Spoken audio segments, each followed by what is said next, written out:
on this computer. Okay. Looks like we're recording. All right. So spicy. Here we are.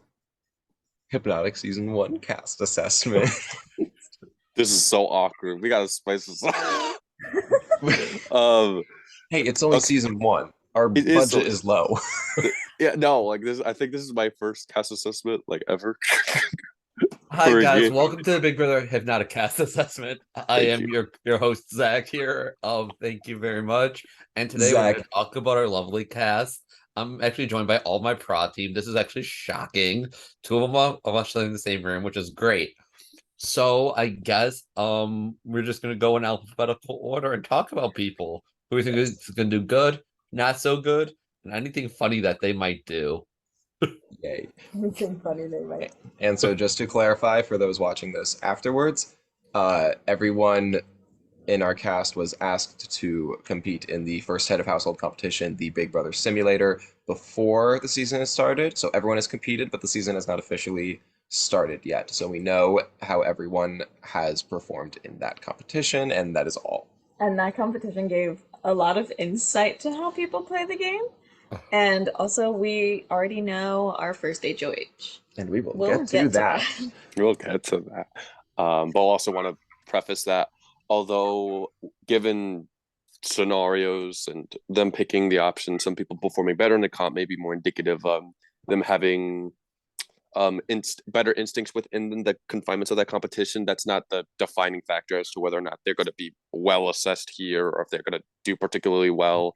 This is how also we perceive ourselves in these situations and how we think the best reaction would be. This was primarily constructed by Alex, so yes, because there's a couple guys. people who scored marginally above other people. That doesn't mean that they're automatically going to do well, and vice versa. There's some people who scored particularly low who may be assessed well. We're going to talk about one of the both of the two worst scores pretty early on in this assessment. So Cool. So who's the first one? The first one. Well, she didn't. Well, she didn't score horribly. She's not who I'm referring to, but the next two people after her did. Okay, well, who's the first person we're talking about? We're talking about First- Allie. First person we're going to talk about is Allie. Okay. Alphabetical. Well, So, you want to start with Allie? well, let's see what, because I also want to just at least say the scores in here, because, like, Okay. might as well. So, Allie right now is placed at 11th in the HOH competition, which isn't bad. I think she got in the teens. Okay. I'm trying to find it. 18. She scored 18, which isn't bad. It's like the average score was 21, so that's not bad. Mhm. But also it was very the comp has no bearing on anything. No. So, So how do we think she's going to play? I feel like Allie is going to take the route of not try to skate by without making as many big moves to try to get on people's bad side, which has worked in the past. Will it work with this cast? I don't know. Okay, so here's my thing with Allie. Just coming off, this isn't about me, but I see similarities to Allie. Very social player, generally well liked. Here's the thing with Allie, and I think we might get Allie this game. Very underestimated. Could see that. And I think in this game she can use it to her advantage, just given the cast that we have. I've done it to Allie before in a game. She cut my head off. It was a great time. that's what I think is like it's people like her where it's like, yeah, they're more of like a social player, but they can like use that to their advantage kind of thing. So like people may think they're playing her, but she'll be playing them because like of her social connections. Correct. Yeah, that was my biggest concern with Allie coming into this game, because as much of a blessing as it is to immediately come in there and not be taken all that seriously of a threat, maybe they're not directly hazardous to their game, but not being taken seriously may also come with just being indifferent towards Allie, meaning that I don't know how many people on this cast will fight for her in a scenario where the perception of her is like, she's like a non-entity within the house. She's a great social player, very amicable and kind-hearted person. But if she's able to build strong game bonds, because that was something that my biggest question mark is how strong are her alliances? Because when people talk to her, they genuinely enjoy her presence. She thinks she's this kind, sweetheart person, as she is. But how good of an ally will she be? Will she add that second L to her name and be valuable in that sense? Oh my God, you didn't. I did not. Here's my other thing with Allie too. If you're her number one, Undying Loyalty is Allie's like gimmick. It Yeah. just I fell victim to it not being me once. It was cute. If it also helps, we also can talk about some of the interview answers, like Sure. Yeah, why? Yeah, because I have it pulled up. So she said, "What is she gonna bring to Hypnotic?" She said, "Bubbly personality, but will be cutthroat." So like it's kind of like we're saying like she's very nice, she's very personable. Yeah. Like you're gonna like being in her presence because of her bubbliness. I agree. But like you also said, she cut your head off, kind of thing. she should. Yes. So that very much fits like what we are saying. She said she's more of a hero in games, but was once a villain, which I would love to see villain love Alley. to see. Yeah. Was that distortion? It says the system. Don't know what that is. I know System. It's a whole different. It's an original format game. Like I would love to see a villain Alley. I don't know if that's. I don't think that's gonna happen. Well, here. here's my thing. Like, since we're talking about LA, I guess I'll brief. It's basically it was a numbers based, like kind of like Circle-esque game. We have to like buy shit to raise your popularity. I think Allie stumbled into that stuff on accident because it was a bunch of math-based things, not gonna lie. But Villain Allie does exist. It does. I just question that game. Anyway. I hope she can pull off some villainy in this game, and if she does, I think she'll be able to go far because I think people would not see that coming from her. I feel like those are the like main points of the interview that would be Cute. and then just that she plays socially, especially in the beginning. Sure. Okay. So should we move on to our Yeah, I'm good. So now To the time guy for who our got lowest dead score. last. I love how that's how we introduce. Just kidding. Okay, but it's so interesting how he got last. This is Brian we are talking about. Brian Oh. Weber, Oh, okay. I was like, who are we on? my It is- spellbound comrade. It is Love so it. funny how he got last. Like he the first week went to go win the veto to change the noms, and I'm like, dude, this is week 1, and he wins the He veto. wins the veto. Week 2, I believe and the scenario was like the HOH is like you're not really aligned, so like what do you do? He ended the week with the HOH badly, and then going into week 3, when the HOH was in his alliance, he was like, "Oh, I am taking leadership in this conversation. I'm running this HOH. We are getting this person out." And the alliance, I think in this situation, the alliance was just like, "Yo, what is he doing? We gotta boot him." It was he like him making those choices. I think was like very like quick, because like that was the fastest one, and so that makes me think like, oh, that's like how he plays, kind of thing. That's another thing I want to bring up. I feel like Brian is a little more of an emotional player than I think people perceive him as. And the other thing I'm basing this off of is Distortion. There was a big alliance called the Boat, and I was in his project for that, and from what I understand, he really wanted to go all the way to the end with the Boat, and I think, and I was like trying to be like a fun podcast member and be like, hey, watch out for those guys, just make sure they're like, and he's like, no, we're good. And then he gets voted out by them. and it was a rough time for him. So I think he plays a very loyal game, and along with Allie. So As that'd be dynamic. as a sailor of that boat, I was one of the members, and there was a core within the boat. The burrito somehow was the main fueling Right. was the engine to the boat, and having seen him play, and for me to play very closely with him twice, one in an original format and one in a Survivor game, I can re and reinforce that yes, he's a very loyal player to the one person he is loyal to, but anybody else, unlike Allie, who I've seen her be a very loyal person to a group of people. Yes, I've seen Brian do that as well, but I've seen him be more cutthroat to everybody outside of that, the people whom he has assumed his loyalty towards.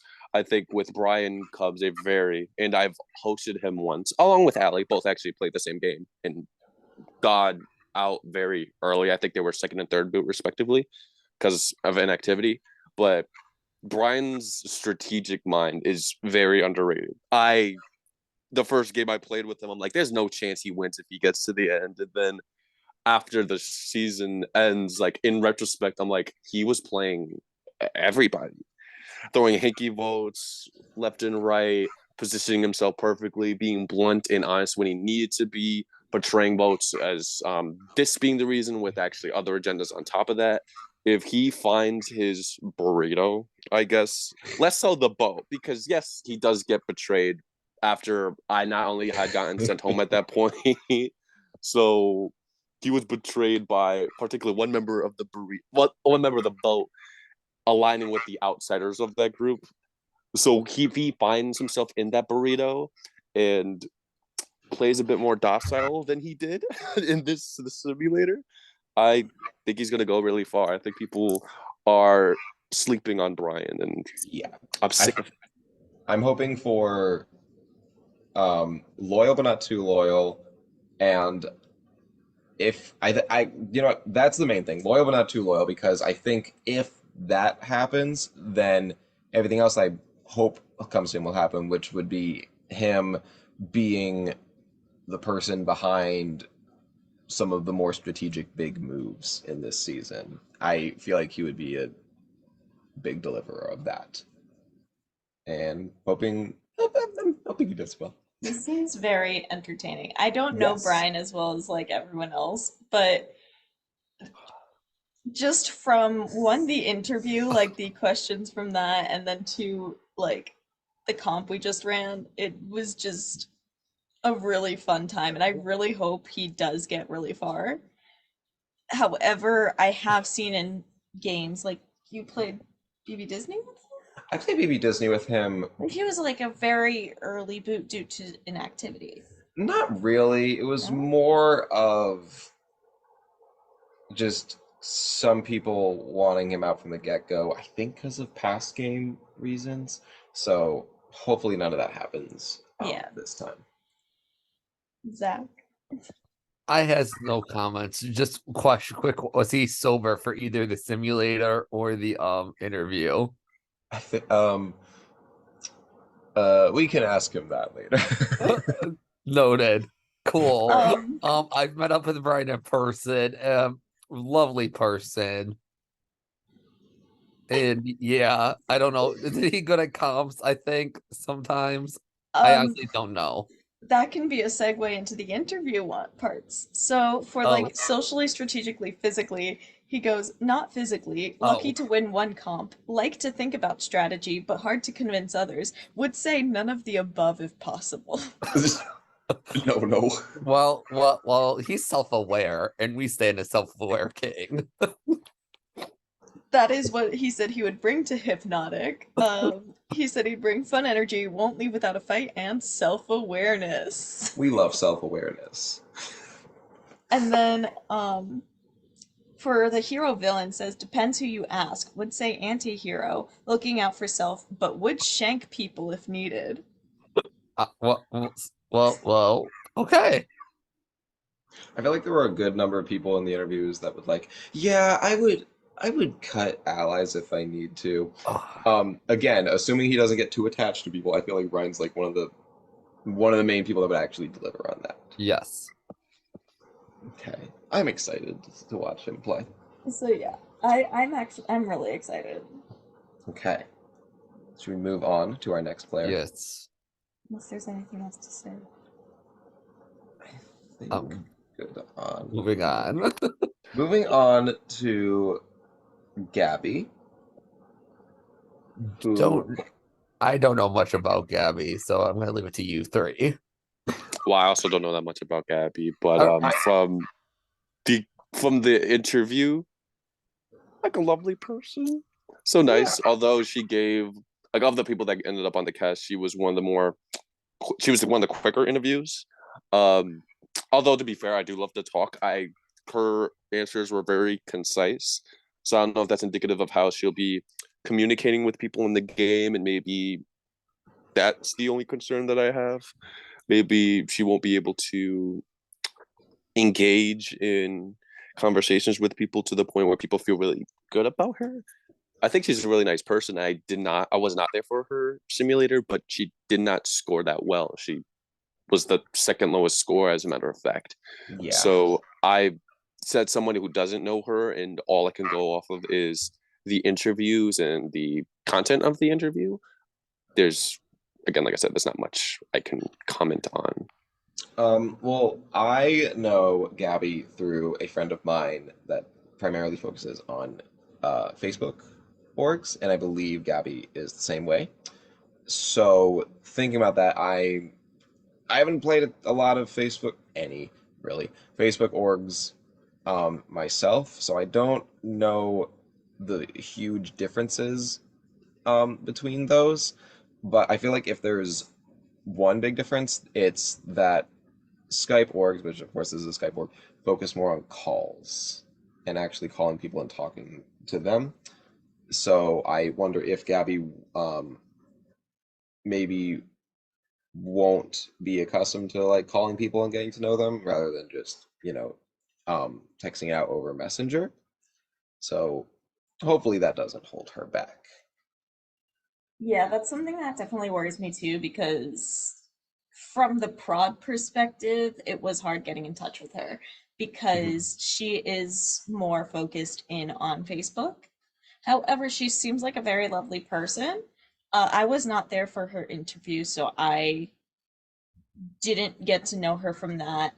And then I didn't really get to know her from the game, like with the comp, because like one, it was very short and it was kind of like she, Straightforward, straight to the point. yeah, it was very straightforward, straight to the point, which is also good because it was like 10:30 in the morning. Um, You're already tired. I'm a sleeper. Yep. So like I'm not entirely sure how she's gonna play out. I do worry about her being more inactive due to just not being as familiar with Skype. Yeah. But we also don't know if she's played Skype orgs before. I don't know that. I So will comment that two things that of note from her interview, because I was the one who did it. I think I was the only one who was actually on to be able to do Gabby's. The two things I think are the most of note. One of the questions we asked all the players was what their best and their worst moment in orgs was. And without going into too much depth about the exact situation, because I do recall the answer and the context behind this, but for her worst moment, it wasn't like a worst move. It wasn't her losing a game or losing whether it be a final two or whatever. It was seeing someone be medevac. Someone had to remove themselves from the game for reasons, again, because this is not only not my business to share, but Gabby's and also that person's business to share, not my own. But I think that's a testament to how good her intentions will be in the game. I think she is genuinely one of the nicest people we actually have on this cast. Yeah. And at first, like just like when conducting this interview and hearing that she would take her final two from day one all the way to the end, regardless of if she feels as though that they would beat her or not. But she was one of the only people who, when we asked if you're more of a hero or a villain in game, she said mixed. I think there's a lot of people who said like, "Oh, I'm leaning more towards one, but I'm willing to be the other. There's still this solidarity with this is primarily what I'm looked as. This is how I conduct myself, and that is where most of my moves will be derived from. However, I may have to deviate from that in order to play the game. That's like we could solidly say like Ali is a hero or somebody else from the cast is a villain. She says mixed and does not commit to either the hero or villain mold. So I want to see that killer instinct emerge from her. I think if she may emerge as a jury threat of her own, as somebody who doesn't like Ed, maybe but also as someone who doesn't hesitate to make a move, who doesn't hesitate from cutting anybody whom she didn't final two with day one. Those are my main question marks. And if so, and she's able to execute that, I think she's going to do great in this game. Yeah, absolutely. Yeah, and she scored only 12? 15. 15? I thought 12 was the second lowest. Um, On the comp. No, she got 12, but got 15th place. Yes. My bad. That's what it was. Yeah. So, yeah, I think she's going to be very sweet, very, endearing, and I think that could possibly help. Yeah. What was I going to say? Yeah, with the whole mixed thing, I think that's, very helpful insight. I feel like she's kind of, going to be either, true neutral or, neutral good kind of person. Oh, is this how we're describing the cast now? I mean, I'm just saying, because, based off of, what I've at least seen from her, because, I haven't seen much, and I'm going to learn more about her as the game progresses, because I don't really know anything about her. Mm-hmm. So I think it's going to be interesting to see that. I just hope that it's not, a hindrance because it's not Facebook. Yeah, that's fair. Yeah. But yeah, hopefully she does well. So we move on to our next player, and that is a Jazzy. I'll take it away. Because there's a particular game where she played a very, very well-rounded game. That's the first game that comes to my mind. I'm like, oh, Jazzy brings that applause. Jazzy brings that snazzy into here. Yes. They're in trouble, but y'all go on. Oh man, it's worth noting in her and how'd you do in the simulator? 20 something? I think she got 21. Okay. Right? She was one of She got 20. She was one off from the average, but she was okay. Yeah, she was one of the 20. she was tied with Joel. Okay, so somewhere in the middle. All right. So it's also worth noting. So in the Are You a Hero or Villain in games, she said snazzy or villain in Survivor, but more so a hero in Big Brother games. Which is interesting because I distinctly remember in a Big Brother game that I played with her and Jacob played with her. One of the most interesting moves that we found out about Jazzy afterwards was that she won the veto. She had a golden opportunity to take her number one off the block, and she did not. And that with the intention of voting that person out, and then that person left. And that is not a necessarily hero thing to do. So I am very curious as to how Jazzy will play returning to Big Brother. I think it might have been since that game. About 9 months ago. Damn, that's how long that was? I know. Damn, jeez. That's how I met you. But no, I remember that move vividly. I remember like it was yesterday. They just had won the veto and they promised both noms they would take them off and then made a public apology and then celebrated. This is the number one, not Jazzy. No. Yeah, this is the number one. And then when she won, they celebrated and then they subsequently did not use it. Like there was no thought in her mind. It was like, do I use it? Because the media, but I was just like, nah, I'm not using it. I was like, oh my god, like Jesus. I was like, I expected her to, and that may be a testament to how people may perceive her in this game. Like they may just like assume like, oh, Jazzy's a loyal player. Jazzy's not. Jazzy's probably the most unassuming person on this cast. That Yes. she's gonna do some damage. I'm tired of people sleeping on Jazzy as a player. Jazzy's a good player. I am sick and tired of people saying, yeah, we could just put her up and get rid of her, whatever. No, you can't. You gotta work hard to be able to get her up because she's a good player. This sounds like I'm gonna be watching myself play. Thank you very much, Jacob, for making that because I felt that. I know Jazzy as a friend of Allie. Allie would shove me into calls with her, so I know Jazzy more on like a personal level. I've not seen Jazzy play, but this is probably the person I'm most excited to watch game wise. Yeah, definitely up there for me too. I love Jazzy so much. And I think we can say this here, just because like Jazzy was our alternate, and we had her as an alternate because of, like you mentioned, being friends with Allie, and then also someone who we will talk about later. And we didn't want too many people who had connections. But I feel like Jazzy's able to make connections with other people, so it's not going to be like as much of a hindrance for Jazzy herself. I don't like, I think that could be later on, like it might be used against them if like people know about the friendship, and especially with like other people's things coming up in later in the game, if they know who's going to that, like they know who knows each other kind of thing. But other than that, it's like I'm excited to see Jazzy play. I hope it's a snazzy game because I think she is very slept on, and to that point, I think she's used a lot as a pawn when like she doesn't deserve to be a pawn. Like very unassuming. That's why it's like, and that even showed up in her comp. Like she was put up on the block like multiple times but survived. So she was like the pawn in the simulator as well. And so I was like, I think I remember saying to Alex after, I'm like, here's the thing. I think that's how people see Jazzy a lot anyway, which she is so much more than the pawn. Yeah.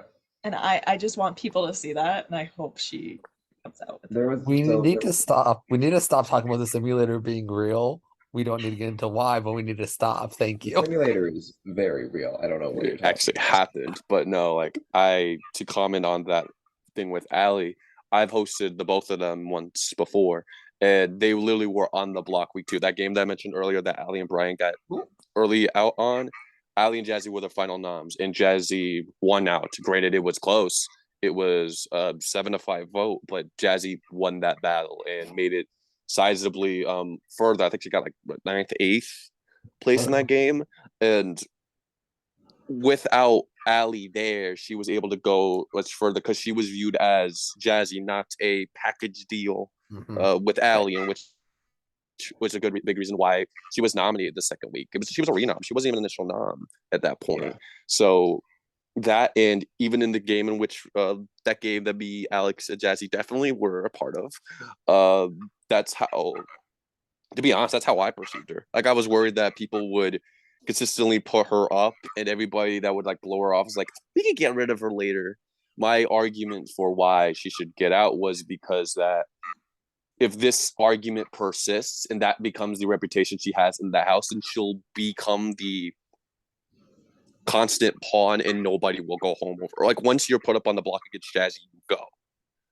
So whether obviously that's a con in the sense that she may be susceptible to being used as a pawn and being underestimated in the sense like I'm not scared to put Jazzy up on the block, but a pro in the sense that put her up against anybody, she's either going to find a way to make her way out of there, or she's going to be able to downplay her threat level enough so that people can feel like they don't need to get rid of her just yet. So okay, so speaking from just like personal experience with Jazzy, so I had played multiple games with her before, and honestly that was kind of how I perceived her, as just like the pawn of the cast. Kind of regret that now in retrospect. And coming into this game, that we played with her. Um, I kind of saw her the same way as that too, and that was a Survivor game, so I kind of linked up with her early and was like, "Hey, let's stay close together." And she was like, "Yeah, sure, whatever."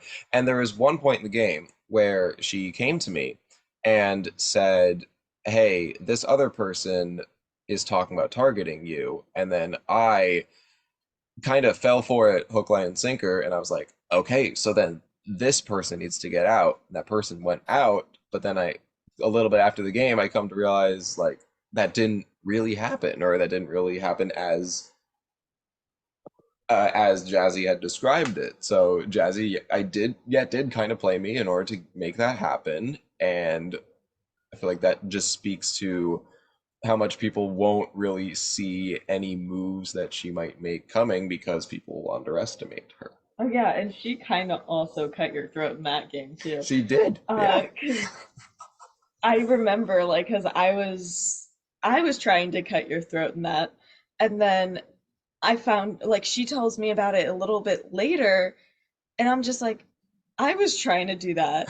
So, like that's where I was like, like I've only played that one game with Jazzy. I've never underestimated Jazzy because of that. Because like I was able to see that she was actually playing, and I remember telling it to other people in that game, being like, this is her game. Well, that was the thing. It wasn't until like most people got to jury that they were like, "Oh, Jazzy's kind of killing it." Jazzy So was robbed. Love the winner of that game, but Jazzy was so robbed. yeah, I think that's where we have Jazzy. Very underestimated. Really excited to see if she can maneuver through this house. Okay. Moving on to our next player. Unless anyone has anything else Oh, to say. sorry. Oh no. Cool. So our next player is Joel. Oh, I am saying that right. It's Joel, not Joel. yes, yes. Okay. Joel. So I love him. He was. can't I'll make elaborate. I'll make this point just before Zach goes off on this tangent because I know how much he loves Joel. Yes. But he, bar none, not even close, was my favorite interview to do. Like I never like there's a lot of people who I've had great interviews, very fun, entertaining, long interviews with, but that's the first time I'm like, I wish I could step off of prod and play this game with them. I've never had that feeling more than when I did Joel's interview. He's such a fun person. I really hope he goes far. Like, of the people whom I didn't know coming into this game that I casted, or either whether or not I never played with them or never really seen him from the side of the community, he was the person I most want to see. I want to root for and see go for. So, Zach, take it away. I'm guessing you want to go next. Well, no, and I was gonna say I don't know if Alex has anything before I start my tangent. I also love Joel. No, they were really entertaining in all that I saw from them. I believe I ran their simulator. I don't remember if it was you. We might have at least been on. It might have been Jacob. Jacob, did you do the simulator for Joel? I don't remember doing the simulator for Joel. I think I was on for it, or maybe where I watched it backwards. I was definitely on for his interview. Okay, I believe So I have the numbers for it, so I know I at least was on Okay, it. I believe I did, and just from what I remember, just like the general like conversation that was going on was just very entertaining. And I think that Joel will fit from knowing really nothing about how he plays games like generally. I feel like he's going to fit in the category or the archetype of I like having this person around just like personally, so I'm not gonna vote him out unless they're like a huge detriment or anything like that. Not gonna lie, because I guess I'll also go right before Zach speaks, because I think Zach has the most to say on Yes. Joel. Yes. Joel might be one of my like draft picks.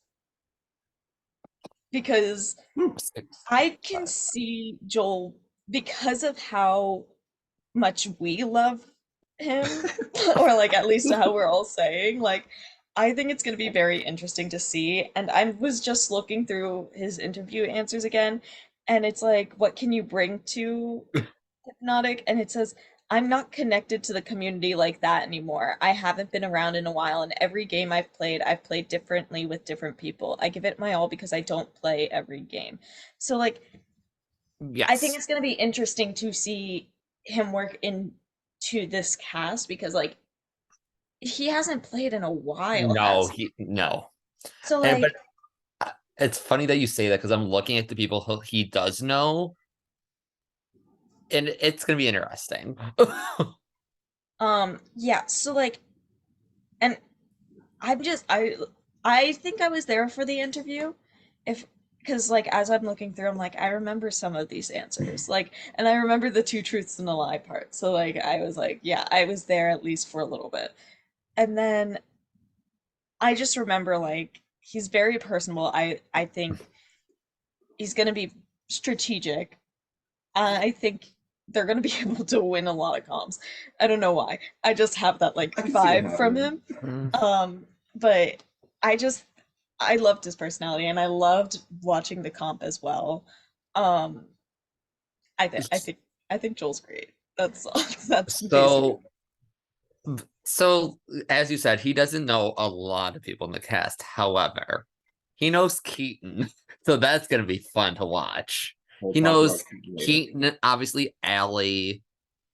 I think he knows Casey a little bit, and Nick. okay, but everyone knows Keaton.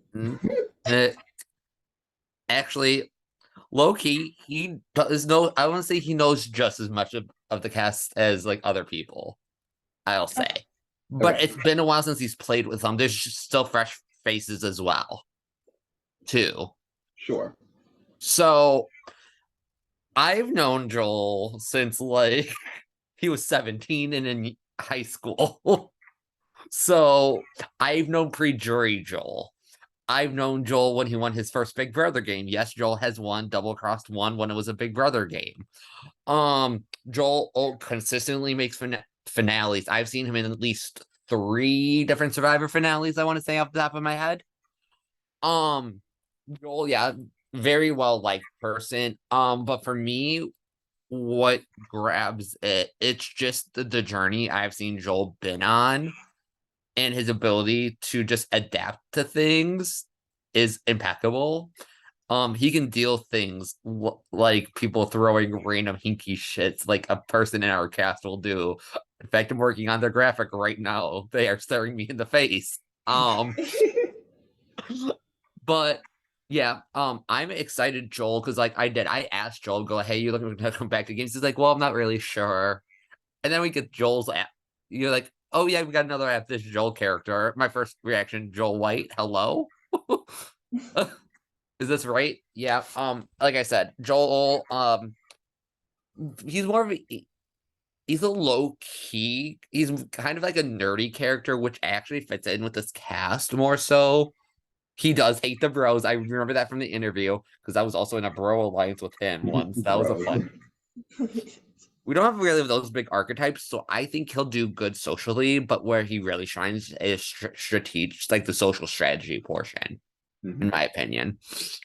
I don't know what else to say because I know Joel too much. So like, I do have a lot to say and nothing to say at all. Spill Joel's deepest, darkest secrets. Not on the recording, but sure. No, I'm not. I will Oh, say he has bad Pokemon taste, but that's beside the point here. cool. I will say that so one of the interview questions was like so like you're social, physical, or strategic player or whatever. I'm pretty sure almost everyone that we interviewed for this game, or sorry, everyone that we cast for this game said that either social or strategic, and I don't think anyone said physically. I know multiple people said definitely not physically. So I think that leaves the door wide open for a comp beast to just come plowing through out of nowhere, and I could see Joel being that person. I don't know who else said it, but I just was it you? don't I just Okay. don't know why I can like feel Comp Beast vibes coming. I wasn't think- thinking of it until you said it, and then I was I like, think in this game, yes. Normally, I'm gonna say no. I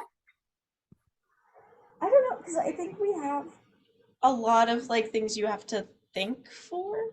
Yeah, exactly. And Joel seems very smart. Yes. Like, and I don't know why. I just get the vibes, you know? It's the vibes. It's all about the vibes. No, but Joel's gonna be fun to watch. I can already tell. Mm-hmm. Okay. Do you have anything else for Joel before we move on? I do not. Okay, great. Because now we can talk about Casey. So, I, so I have been very happy that Casey applied ever since we started, and that is because, so I have I had just finished a Big Brother game, with Casey. She did very well in that game. However, her perception of her own game during that time was that she wasn't super proud of it because she felt like um other people protected her too much and she wasn't able to do her own stuff. So I remember one of the things I believe she um I think she talked to me about this outside her interview before um before anything even happened, but she was saying like uh if I'm put in this cast, I'm gonna make up for it. Like I'm gonna like deliver. And she, I believe, said, um, yeah, so we had a lot of people in this cast say like I said before, yeah, I'll be cutthroat if I need to. Casey's probably the one person one of the people I fully believe that will actually do that. And that makes me very excited. I think she was like our first interview. She might have been. Like, I if I'm remembering correctly, she was the first interview, and I believe it was. I don't know if Zach was there, but I know it was me and Jacob on the call. And I think I said after, I was like, I want to cast her right now. And it was only our first interview. And I'm just like, I'm obsessed. That's the other Thank thing. She you. has such a good way of making people like her and trust her, like after 5 minutes of talking with her. It's crazy. Like, I'm obsessed. I love women. So, uh, and I think it's also gonna be very different than Allie and Jazzy, who are other very lovely women from before. But because like Allie and Jazzy in their sense are more social. And I feel like from what I've heard at least from Casey, Casey is way more strategic than she is social. Yeah. But she is social as well. But I feel like her mind is where it's at, kind of thing. And so I'm excited to see that because I feel like she can kill it. Like, and she can figure out when the moves to make should be made, kind of thing.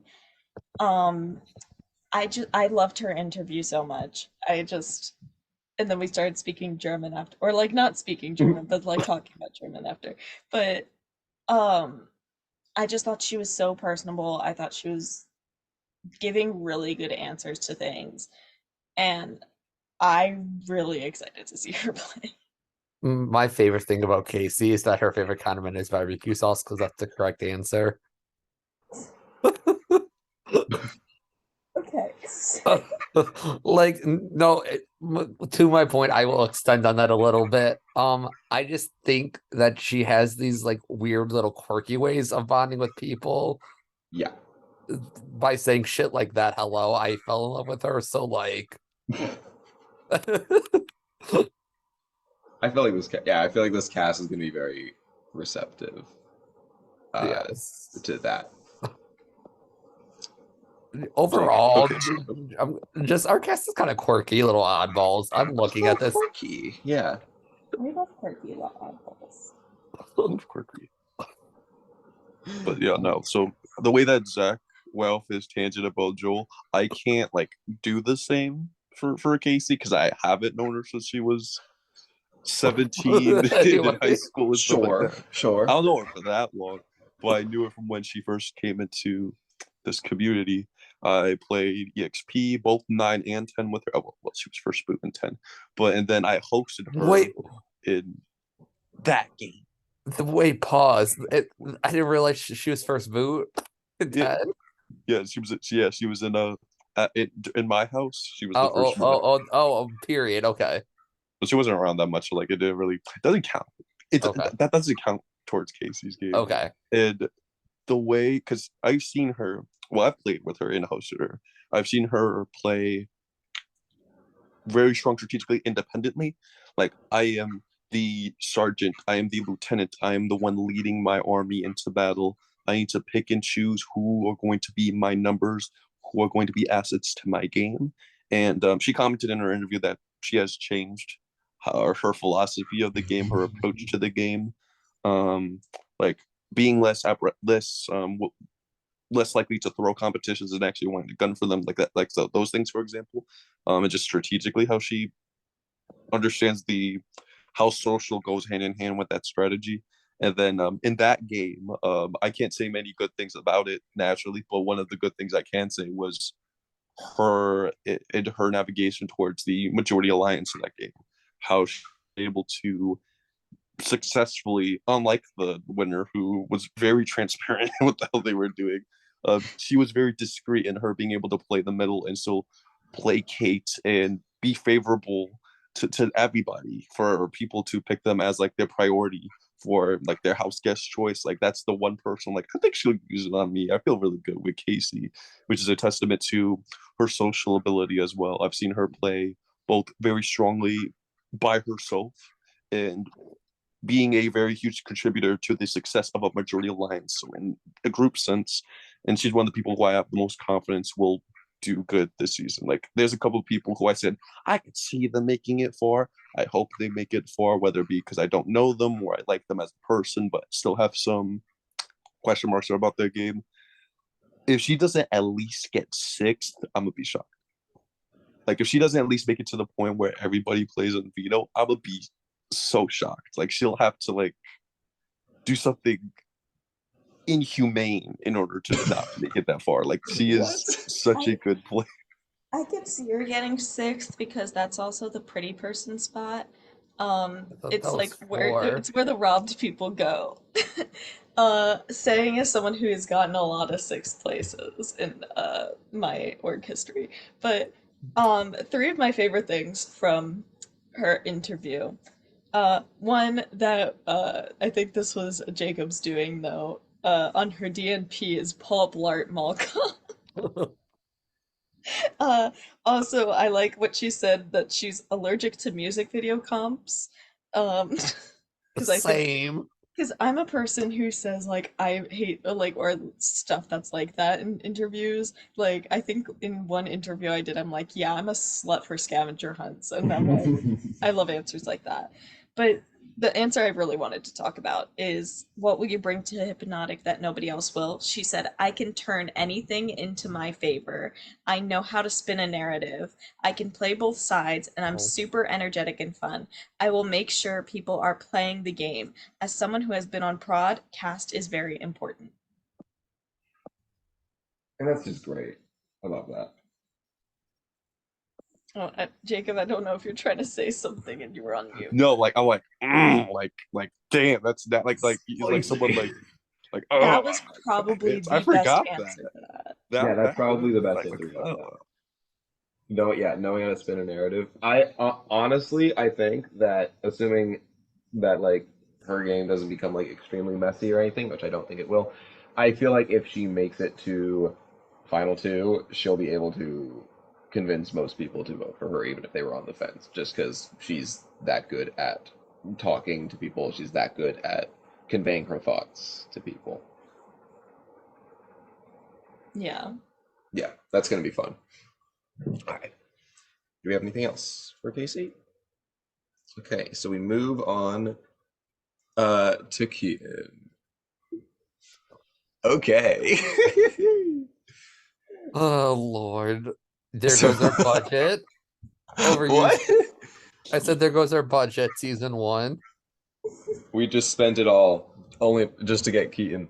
Um, I actually don't. I'm like thinking about it now. I really don't know how Keaton plays because the only 2 times I've played with him, I The didn't really get to see any of it. So hi, I trauma bonded with Keaton once in a game.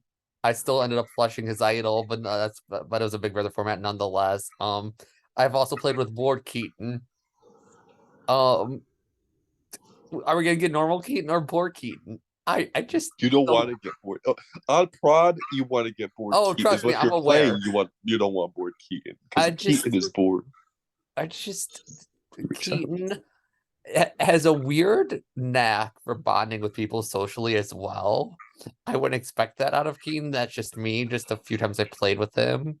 well, it goes Um, back to what I said about the quirkiness. This is a quirky cast, and yes, it Keaton's really very does. quirky. But what I think about Keaton, and I'm gonna say this out of love, it's his way or the highway a lot of times.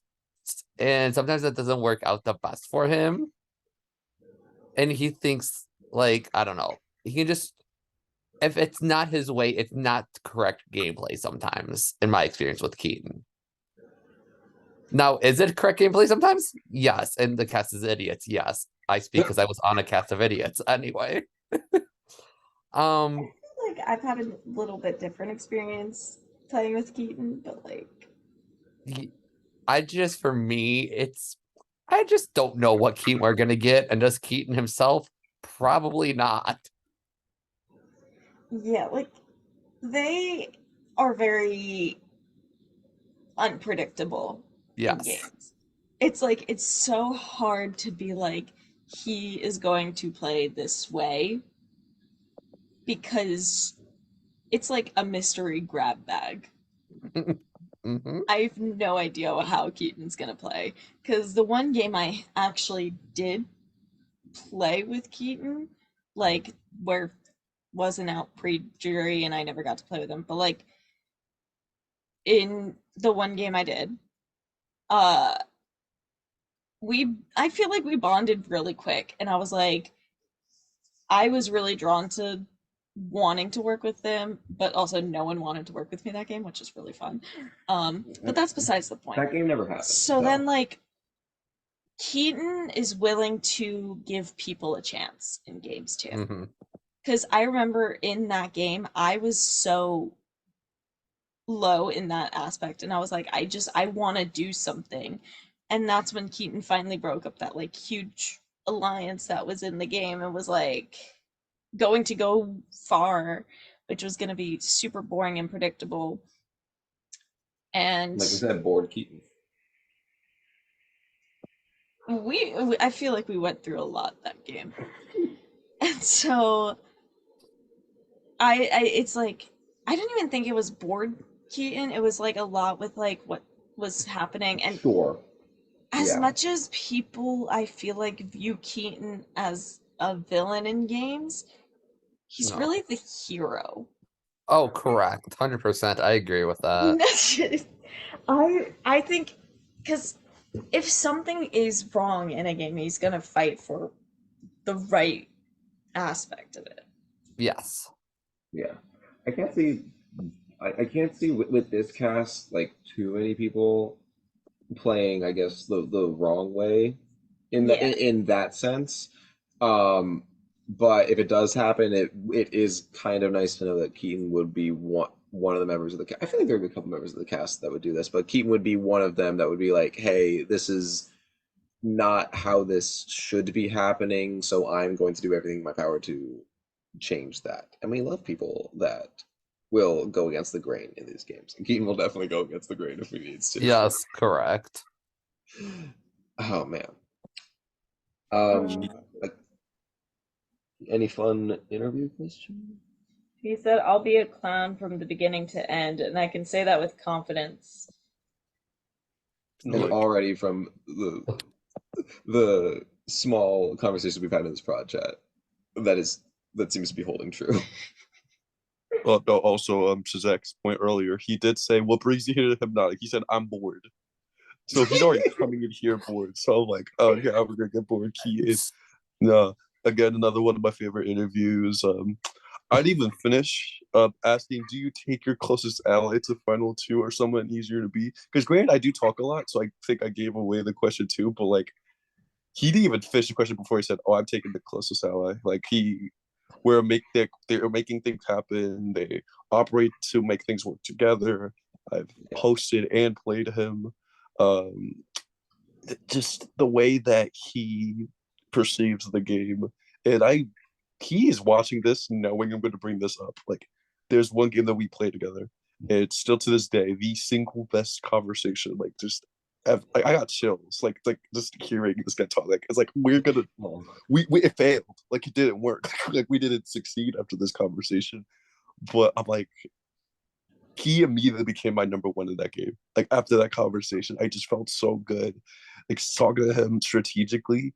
If you're on the same wavelength as him, it's so easy to talk to this guy because But he is one of the smartest people I know. Period. Like outside of just in the grand scope of players here, he's just a very I will well-spoken. say on the opposite side of Jacob, if you don't have the I don't remember.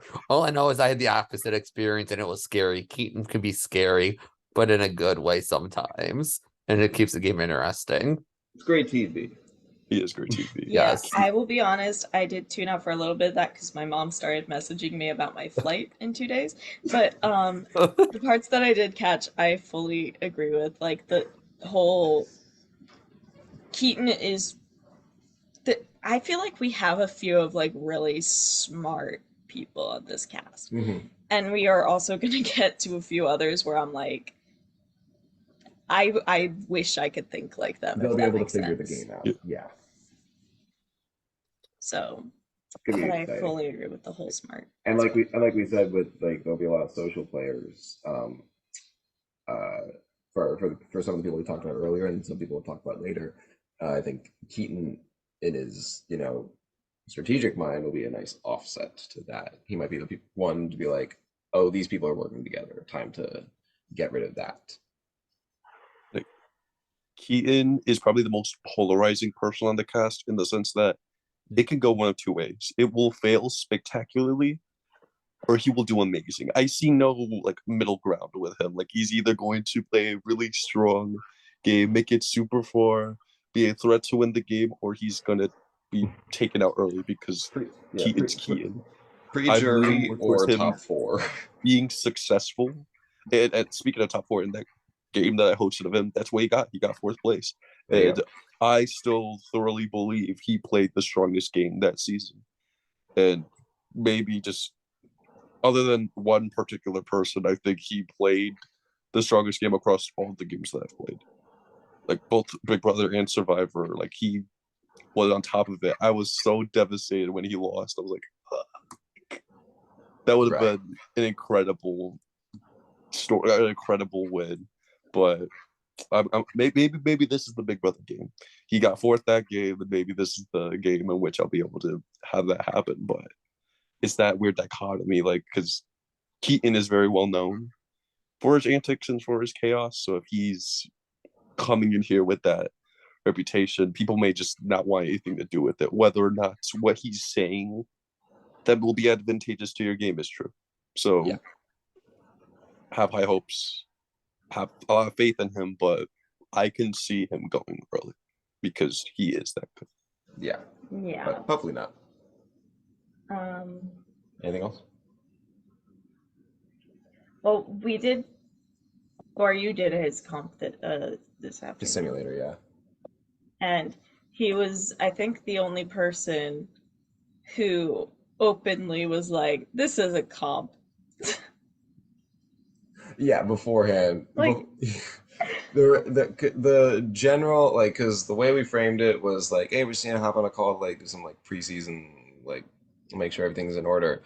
I feel like there was a, like, not including Keaton, there was a pretty even split of people that were like, well, once we announced that it was a comp, people are being like, yeah, I figured, and then people being like, whoa, God, okay, like not really expecting. And Keaton was the only one before the call even started being like, Hey, so when are we gonna do that HOH call? So again, he knows how these games work. He has a lot of experience. It's going to be interesting. Yeah. Anything else? Mhm. All right. Who's next? So next is Lauren.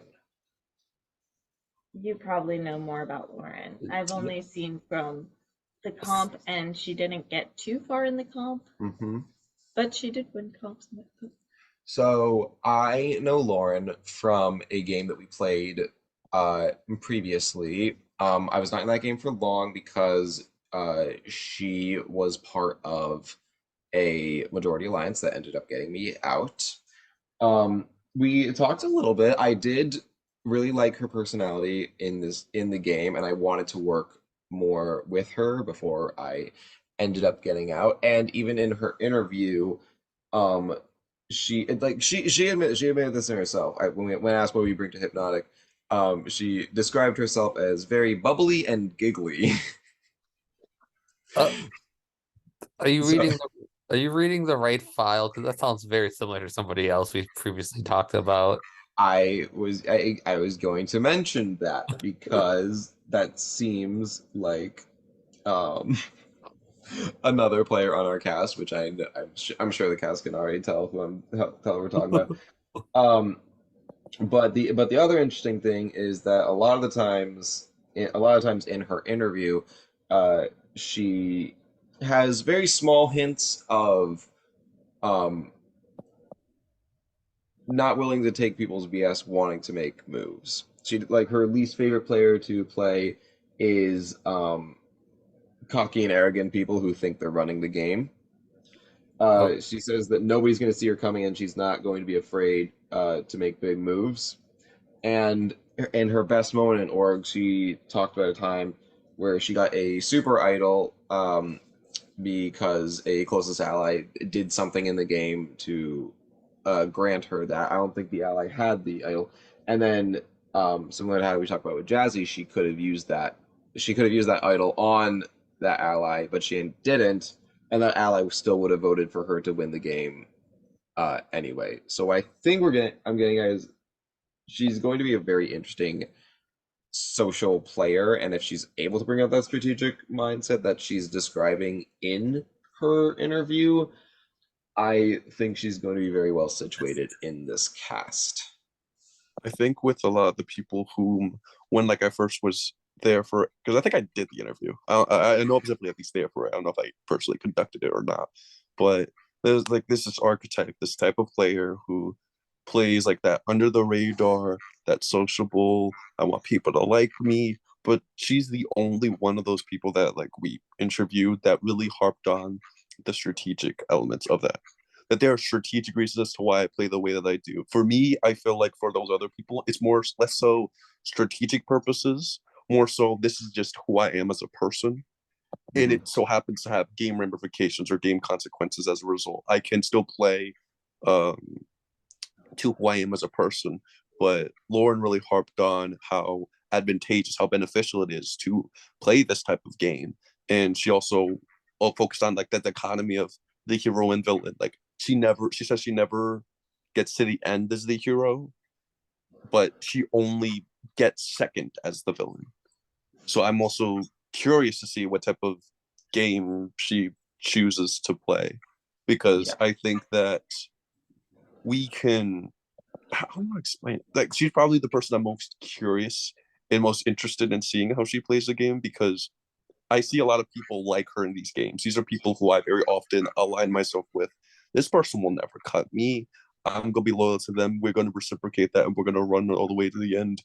But more often than not, I feel like it's a connect on a not just a personal level, but that's just no game, no experience will make me compromise who I am as a person. She's playing because she understands the benefits to that. It just so happens to be that kind of. You know what I'm saying? If Yeah. that makes sense, I think yeah. Yeah, no, I think I do. Like you were saying, I feel like Lauren is one. Even though like I said, I already played with her. I feel like I have the smallest amount of idea of what her game is going to be. And again, most of this I'm going off of the very small amount that I played with her and that I played with her in the past, and how she personally describes her game in her interview. And you did bring up something I forgot to mention, which is the interesting idea of that she doesn't make it far as the hero, but she only gets second as the villain. I don't know if based on how she's describing it, she would be like described as a villain, more so just somebody who isn't afraid to take a shot at a bigger power player, which I think is always going to be welcome in any cast. Anyone that's going to try to get rid of somebody who's actually running the game or even thinks that they're running the game, like they said. And if she's able to do that, I think it's going to be very interesting to watch at the very least. Yeah, I don't know as much about her, but like from what you guys say, I think I'm gonna be very intrigued to see how she does. Um, Especially because I didn't get to see as much of like what she would choose out of like specific options. Obviously, no bearing on the game, but like it does at least let you see like, okay, they're going more social route or something like Right. that. Yeah. And I've only heard things. And it was from a game that I didn't really pay attention to, so Right. But yeah, we'll see. Also, I also think I don't even think she knows what she's gonna do because when she mentioned like, oh, I've never won, I've never gotten far as a hero, but I only got second as a villain. It's like, I'm a little bit, it depends on the day. Like, it depends on the weather. Like, if it's rainy, I'm a little bit grumpier, I'm gonna be a villain. But if it's like a sunny day, I feel good about myself. Like, I'm gonna be a hero. I don't know if she knows what she's gonna do. I think she's gonna play case by case with context, round by round, person by person, and we'll see how successful she is. I Yeah. think If she she can get makes a good, sure if she can get a good Riley read in the Harper cast, she goes after that. if she can get a good enough read in the cast, like I'm at least hoping she does. I think she'll be fine. Zach, do you want to say anything? You guys covered it. Okay. Neat. All right. Next up we have not Lawrence. Lauren, but Lawrence. So Lawrence got second in the simulator. And the way that Lawrence got second in the simulator was by going on an absolute comp beast streak. it was so fun to watch. And the best part is that for the tiebreaker, he said 5. we we asked him, what do you think is going to be the total score of all 60 players? He goes 5. Knowing that he got what, 35? He got 35 points. He says 5. I say to him, no, I'm like everyone's scores added together. What do you think that'll be? Yeah, let's go with 5. And here's the thing, he displayed the same kind of like sure, whatever happens happens attitude when he was making his choices, and that just happened to work out in his favor during the simulator, in the sense of like he'd be presented with a choice, there'd be one that's probably more enticing, but he's just like, yeah, sure, let's go with the third one that's probably the worst choice, and then it just ended up working out for him. Did he say finally after getting out? Yeah, I think he was a little. Which was really funny. I forgot he said that. Yeah, he did say like he's God. just like, thank God, like finally. I thought that was funny. I couldn't tell if that was a, oh, finally I'm done with this competition, or, oh, they finally got me out. Like, Yeah. I would not be surprised. Sorry. No, it's like continue. No, I was like, Heather, go off. Go, say it. I was just gonna say, like, I was the one who was in both the interview and the comp. Because I think I was the only one who did his interview. And I was like, I just think he's such a nice person. I think he's really funny. He's very, like, he's an interesting person. And I'm just excited to like see what's going to happen.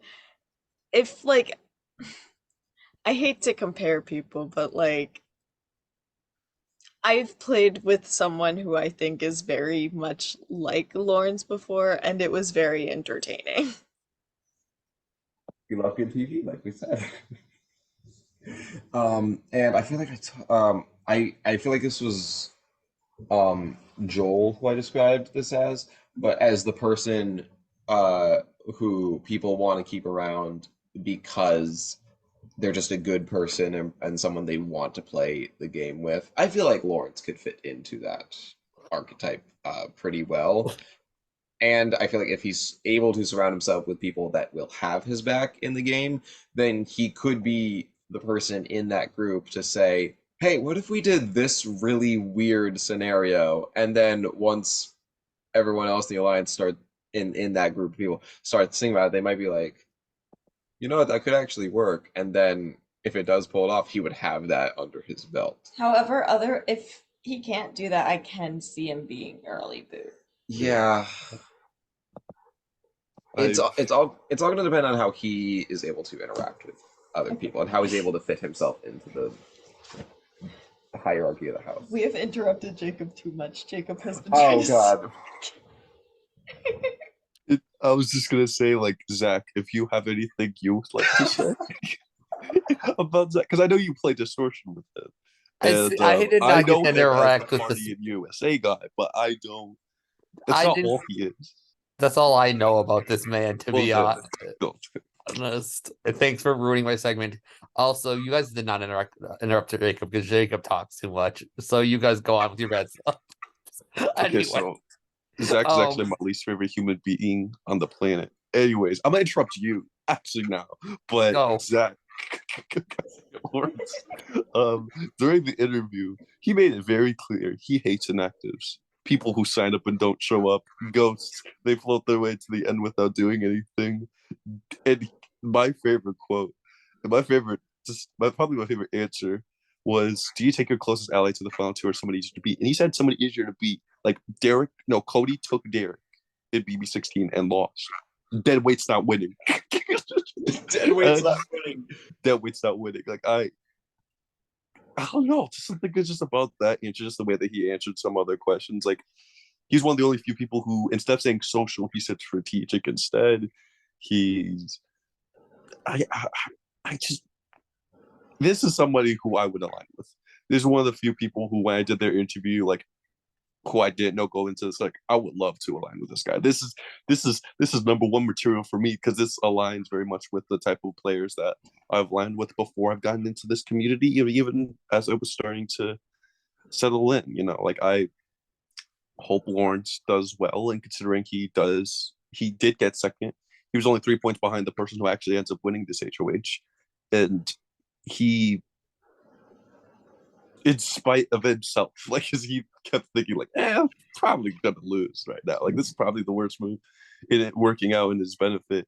If he could just trust his gut, if he could just trust his instinct, trust his perspective on a situation, and is able to enact what is in his best interest, I think he's going to go really far. And especially if people give him the chance to do that, because in Distortion and in another game that I kept up with, because my friend Jackson Lamar played it, was on Facebook. He was early boots in them both and very early targets in them both. And so I do not know why, although I do know him as the Party in the USA guy. But if you get it, the girls who get it, get it. The girls who don't, aren't. But yeah, that's my piece on Lawrence. That's how we end it. Wow. Yeah, I'm excited. Mhm. I've wanted to cast him since his interview just because of how like I just think he's adorable, man. Like he's really cool. Like I like him, and I think um I think it would have been so interesting to see a Lawrence first HOH, and I am so sad we were 3 points away from that. That would have been fascinating. Because I think the person who did win, which we'll get onto later, um, overshot the tiebreaker. So technically 5 would have won the tiebreaker if they had tied. which Wow, would have that's been true. amazing. Because I thought he won when I first saw his score. Like, he may not even need the tiebreaker, but how tragic would it be if someone ties with him and he just automatically loses? But the thing is, he would win because he I would have think. won. I can't even. Oh my gosh. I want Deadweight Ain't Winning, like, framed and put over my I want bed or that on a something. T-shirt. Honestly, I want that on a mug. That weights down with. That's I'm gonna be the hoping. first episode quote. Actually, I don't even know if we're doing episode quotes, but that will be the first Well, one. That'll be I'll leave that episode up to 0. you, but That weights down with. I'll leave it up to you if we're doing episode titles. But if we are, then I I feel like Lawrence is gonna give us some good ones. It's the cast assessment title. Deadweight Ain't Winning. Deadweight Ain't Winning. Perfect. Funny. Oh But next up, wait, are we gonna move on, or do we have anything else to talk about? While we do the next step, I'm gonna at least get a drink for myself. okay, Which the stuff's right there, so it will take me 2 seconds. gotcha. Okay, so I can continue. You don't want anything? Actually, yeah. Gonna. There was a point where when referring to Heather, I said this person's name because I was just so focused. Like, I can't wait to talk about her. I can't wait to talk about her. Madison. I adore Madison with every fiber of my being. Madison in that game that y'all played, had COVID, called her Corona Madisona Brona when we did her interview. And she's just a sweetheart. Like, I reached out to her just to make sure everything was okay. Like, to be Okay, well. Here's the thing. Madison is absolutely, thank you. Madison is absolutely a sweetheart, very, very kind person. But the other thing is, like, I don't think people realize how much when she gets into a game, how much she thinks about it. And I'm never gonna forget this because this is one of the best things I've ever seen. So in a game that she was in and I was watching her play throughout, at the end of every round, she would put a chart out. Um, and like a chart to send to the BL. And I didn't know what it was for a really long time. It just had everyone that was left in the game on a x-axis and a y-axis, and then numbers like in each corresponding box. And I didn't really I couldn't really tell what it was for a while. And then after a certain while, I realized, oh my god, she took everyone in the game and then ranked them based on how much she thought each person trusted the other person. So she went through every single possible combination of people and said, okay, this is this person's number one, but that person's number one is actually this person, and just went through the entire cast. And that's such a detailed way to think about the game, and the fact that she like just kept that up every week, because it wasn't just like she just removed a person and then the stats stay the same. They changed weekly. Oh, were they accurate though? I don't know because I couldn't really tell Okay. too much from that game. Like whether or not they were accurate is not even something I'm thinking about. It's more just the fact that she took the time to be like, okay, time to look at these people, time to see where their heads are at, time to see like who they're actually aligned with, and then I'm assuming take a look at all that and see, okay, this person has to go. I mean, that's kind of what I did in Spellbound. Was I made this whole ass like alliance charts, and like, which is just a non like more mathematical way of doing it. But yeah, Okay, but and look, Spellbound got you to the finale, so correct. maybe there's So I don't something know why there. Jacob's making this face like this is an uncommon thing. Is it not common? No. Like, sure, like on concept, the purpose, the service that it is. Yes, it's common. I do this as well in the last BB game that I've played. Like, I did like the likelihood of them being nominated. Like, they're absolutely safe. They're theoretically safe from what I perceive. very likely not safe, or absolutely not. Like that's as simple I feel as it gets. What's the likelihood of which you're going to be in danger with this specific person on HOH? Yeah. Considering everything going up to, and it changes between obviously HOH to HOH, but week to week as well. Like whether or not what someone's priorities may be. Like I need to get rid of threats. I need to get rid of people who've wronged me. I need to get rid of a goat, whatever. Like because I'm running the game. Like I was going to harp on just her, not only just as a person, but as like a social player. Because in just such short time, I was even playing a game with her and she won me over in seconds. Like she was so easy to talk to her.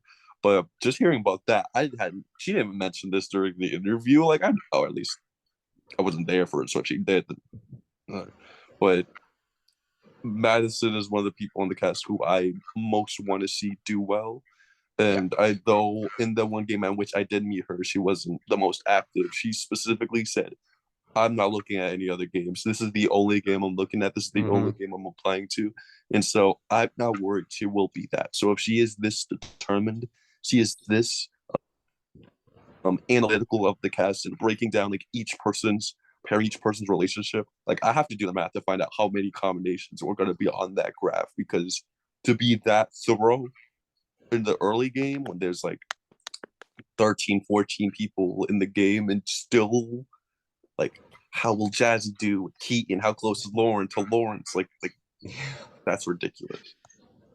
For me, my thing is isn't she like some kind of like not like pilot or something too? I'm trying to remember what she does or something. Which I think she's like leads a very interesting life just in general.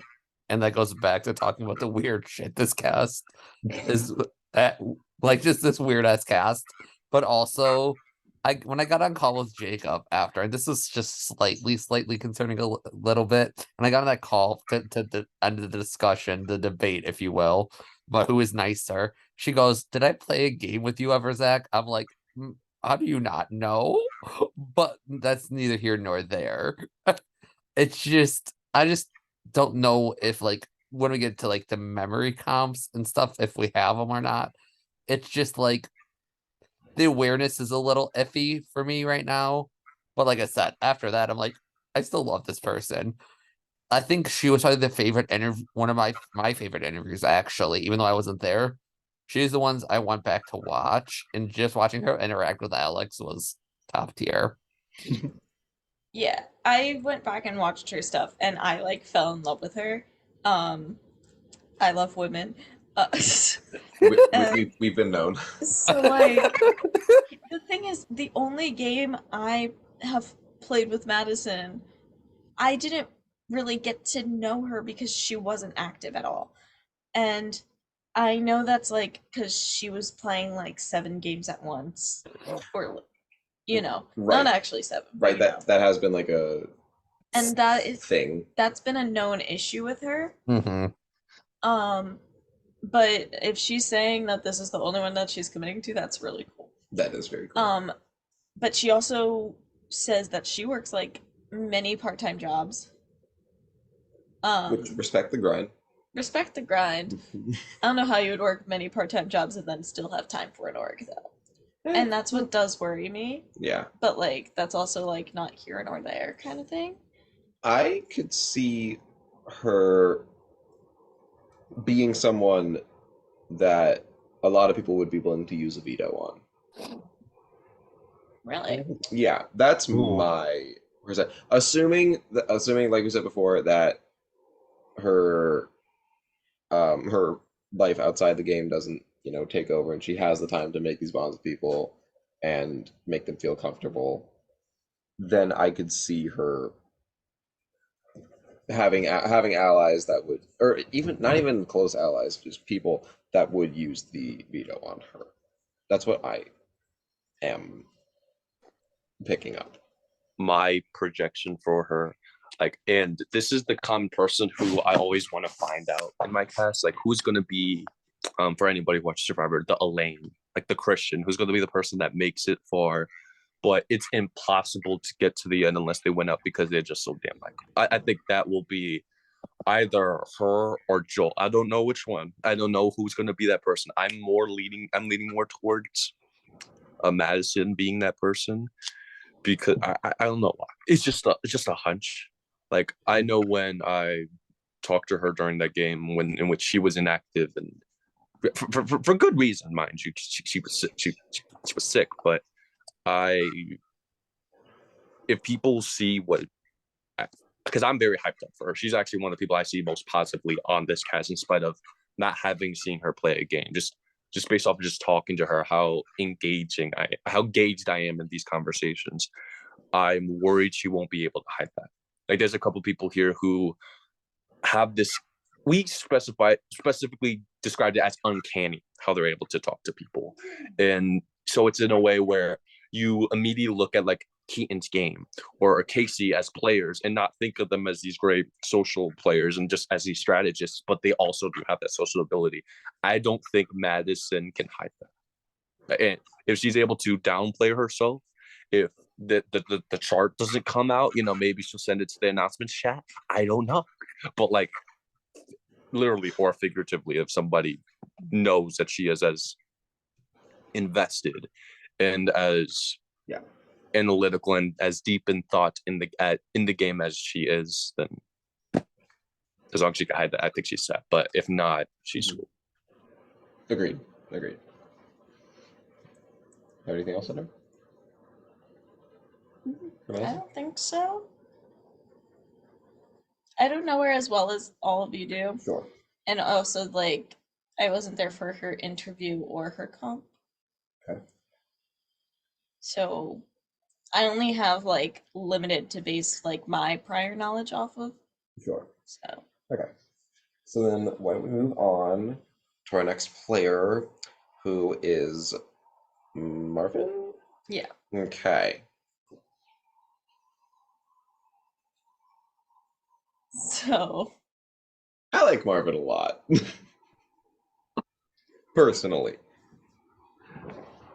I think Marvin was the only one in the week 5 of the simulator when there's like the big house fight. Yes. To be like, oh no, I'm stepping into that fight. I'm saving my ally. Like everyone's like, no, like I'm not getting involved in this fight. And Marvin was like, I'm getting involved in this fight. So that's fun. Yeah, everyone else either picked I'm gonna stay back, not do anything, or I'm only gonna join the fight in order to like pull the Ian Terry and calm everybody down. Right, and then Marvin was the only one that picked. Yeah, Oh, stepping in. who's the one who said they were gonna be Ian with the towel? Was that Joel? I think No. it was No, I think it was Nick. Oh. Was it Nick? Maybe. Well, we'll get to Nick We'll get to in a little bit. Yes. My mind is just. But yeah, another one who I don't really know a lot about their gameplay, just like from observing them in games previously. Well, because I think Marvin's another person who plays like so many at a time. It's true, And yeah. also has like a very busy life. Yeah, that is true. I didn't think of like anyone in the cast that like could have their like, I know we were just talking about this with Madison, but anyone that could have their real life get in the way of the game, I feel like it would be Marvin. One interesting thing in their interview is that when they were asked about being a hero or villain in games, they describe themselves as a villain because they rub people the wrong way because they don't care about being a target. That is a very interesting thing in a player, especially in this cast where we seem to have a lot of social players who are probably going to not want to be a target and probably just make nice with everybody. I feel like with that in mind, Marvin might be the type of player to maybe pick a few select people to be good with and then make their intentions very clear to everybody else of like, hey, you're not helpful to me. You're dead. I'm gonna go for you soon. One thing also about Marvin is not the best socially, but I think he plays very much more strategically, which is also said in his interview, he was like, strategic, not the best at social game. There's high variance in that, and he doesn't always go hard in competitions. So he even said like he's not the best socially. And the one game that I have played with him, which mind you, I don't think he remembered in the beginning of the interview process, like, because I think he was saying something like he knew you guys or something. And I'm like, you and me played a Yeah. game together. And he was like, oh. And I'm like, yeah, you idled me out. Like, and that's also a big thing. So I'm like, that's something that was interesting. Because he idled me out, but we also were like, he didn't speak to anybody before idling. He didn't speak to anybody that round. Nobody knew where he was voting. And it was only a 4-person tribe. Oh. So, like, nobody knew where his head was at. Could be worrisome, especially even if he does get. Actually, it probably could get even worse if he ends up doing that, and he's already in a situation where he does have a group of people that he would be safe with, because then those people might see him as like, if we're gonna stay strong at all, then we need to make sure everyone's on the same page and that we know what everyone's intentions are. If he does pull something like that and kind of leaves intentions silent until he actually does it, people might not be um might not be able to do that.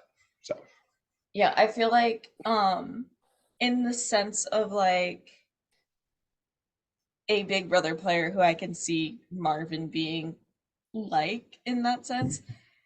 If you remember season 19, one of the worst seasons to compare someone to, but him as Cody, I was gonna say if he where pulls a Cody, he doesn't tell anybody what he's gonna do and then just does it, and everyone's in shock. and then everyone hates Cody. I hope that doesn't happen, I but don't think people would hate Marvin though. Like, no. I just think everyone's gonna be like, it's a wild card kind of option, Absolutely. you know? Yeah. Marvin was an interesting player to. Because Zach is texting in the chat, and so like when I did this, it was because Zach, whatever. But Marvin's very interesting. Again, another question mark for me because although I did play a game with him, it hardly counts. He was first boo in that game. I don't know if it was more so because he was inactive, less so he was just less connected than the person that he was up on the block against. But I don't. There's a couple answers here, and the one that probably sticks out the most to me, like what is his least favorite type of player to play with, is like people who play like me, because we're both like. There's a couple people like Casey being one of them, and somebody else we're going to talk about just very shortly, who I can theoretically see in like a power struggle. Like there's 3 people on this cast who I have not seen play as like submissive or passive to somebody else, letting someone else take the lead, take control. There's a couple of people here who I don't think can do that. Who I feel like have to be in control, who have to be at playing from the front.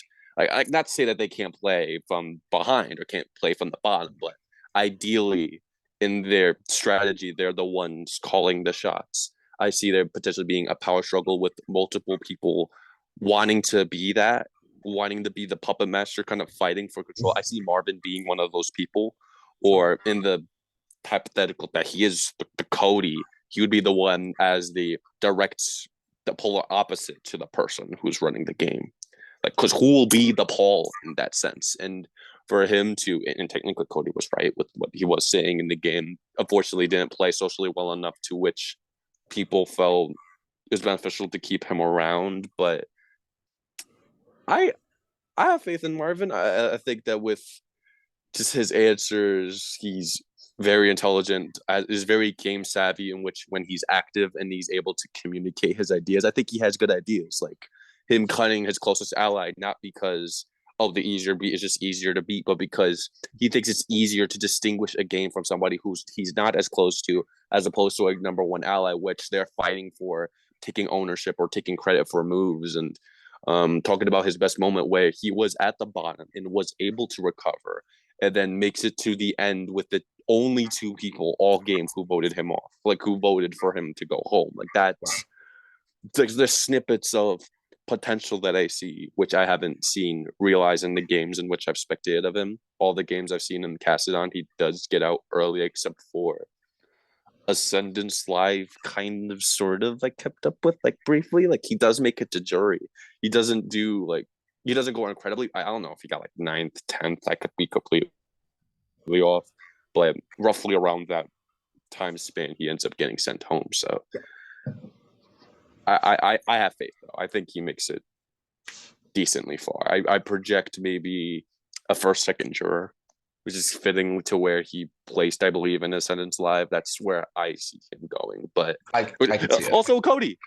Cody got 11th. To be fair, he didn't need the ballot back, but yeah.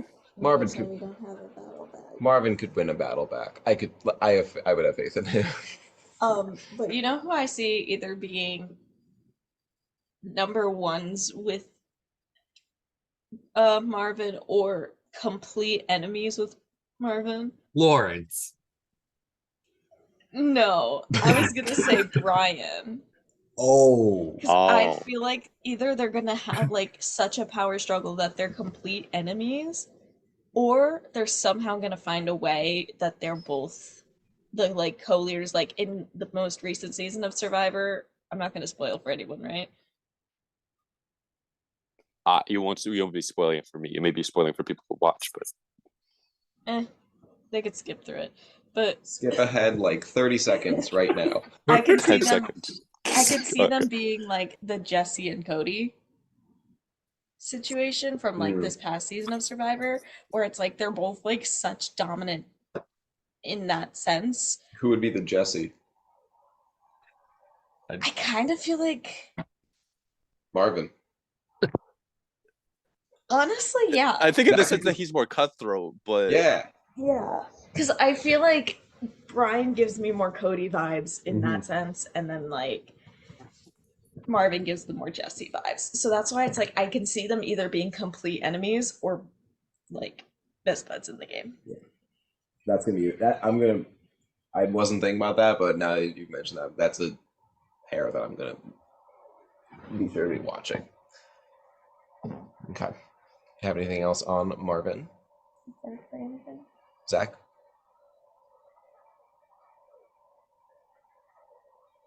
Hello.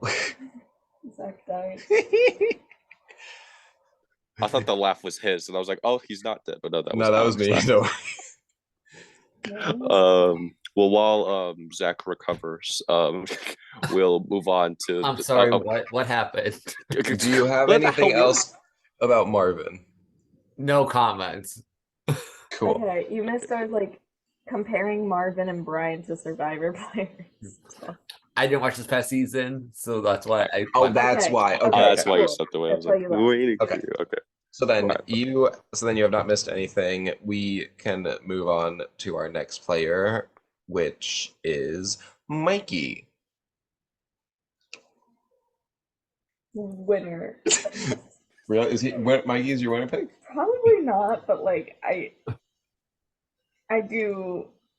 Honestly, Mikey would be very high in my like Mikey- people to consider for winners if Mikey hadn't just won Distortion. Mm. I hope people aren't going to hold that against him in the sense of like, oh, they just won an org, and I feel like I think is this their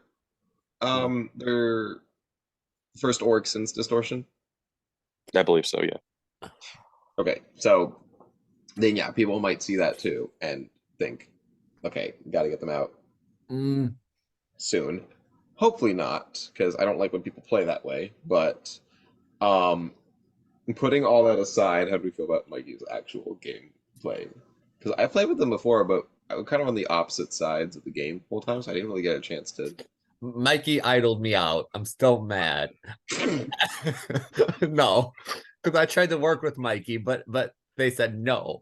So the drunk idled me out. No. Yeah. I love that game. Before that, I watched Mikey play a live game, and I fell in love with them then. So social player. What a legend.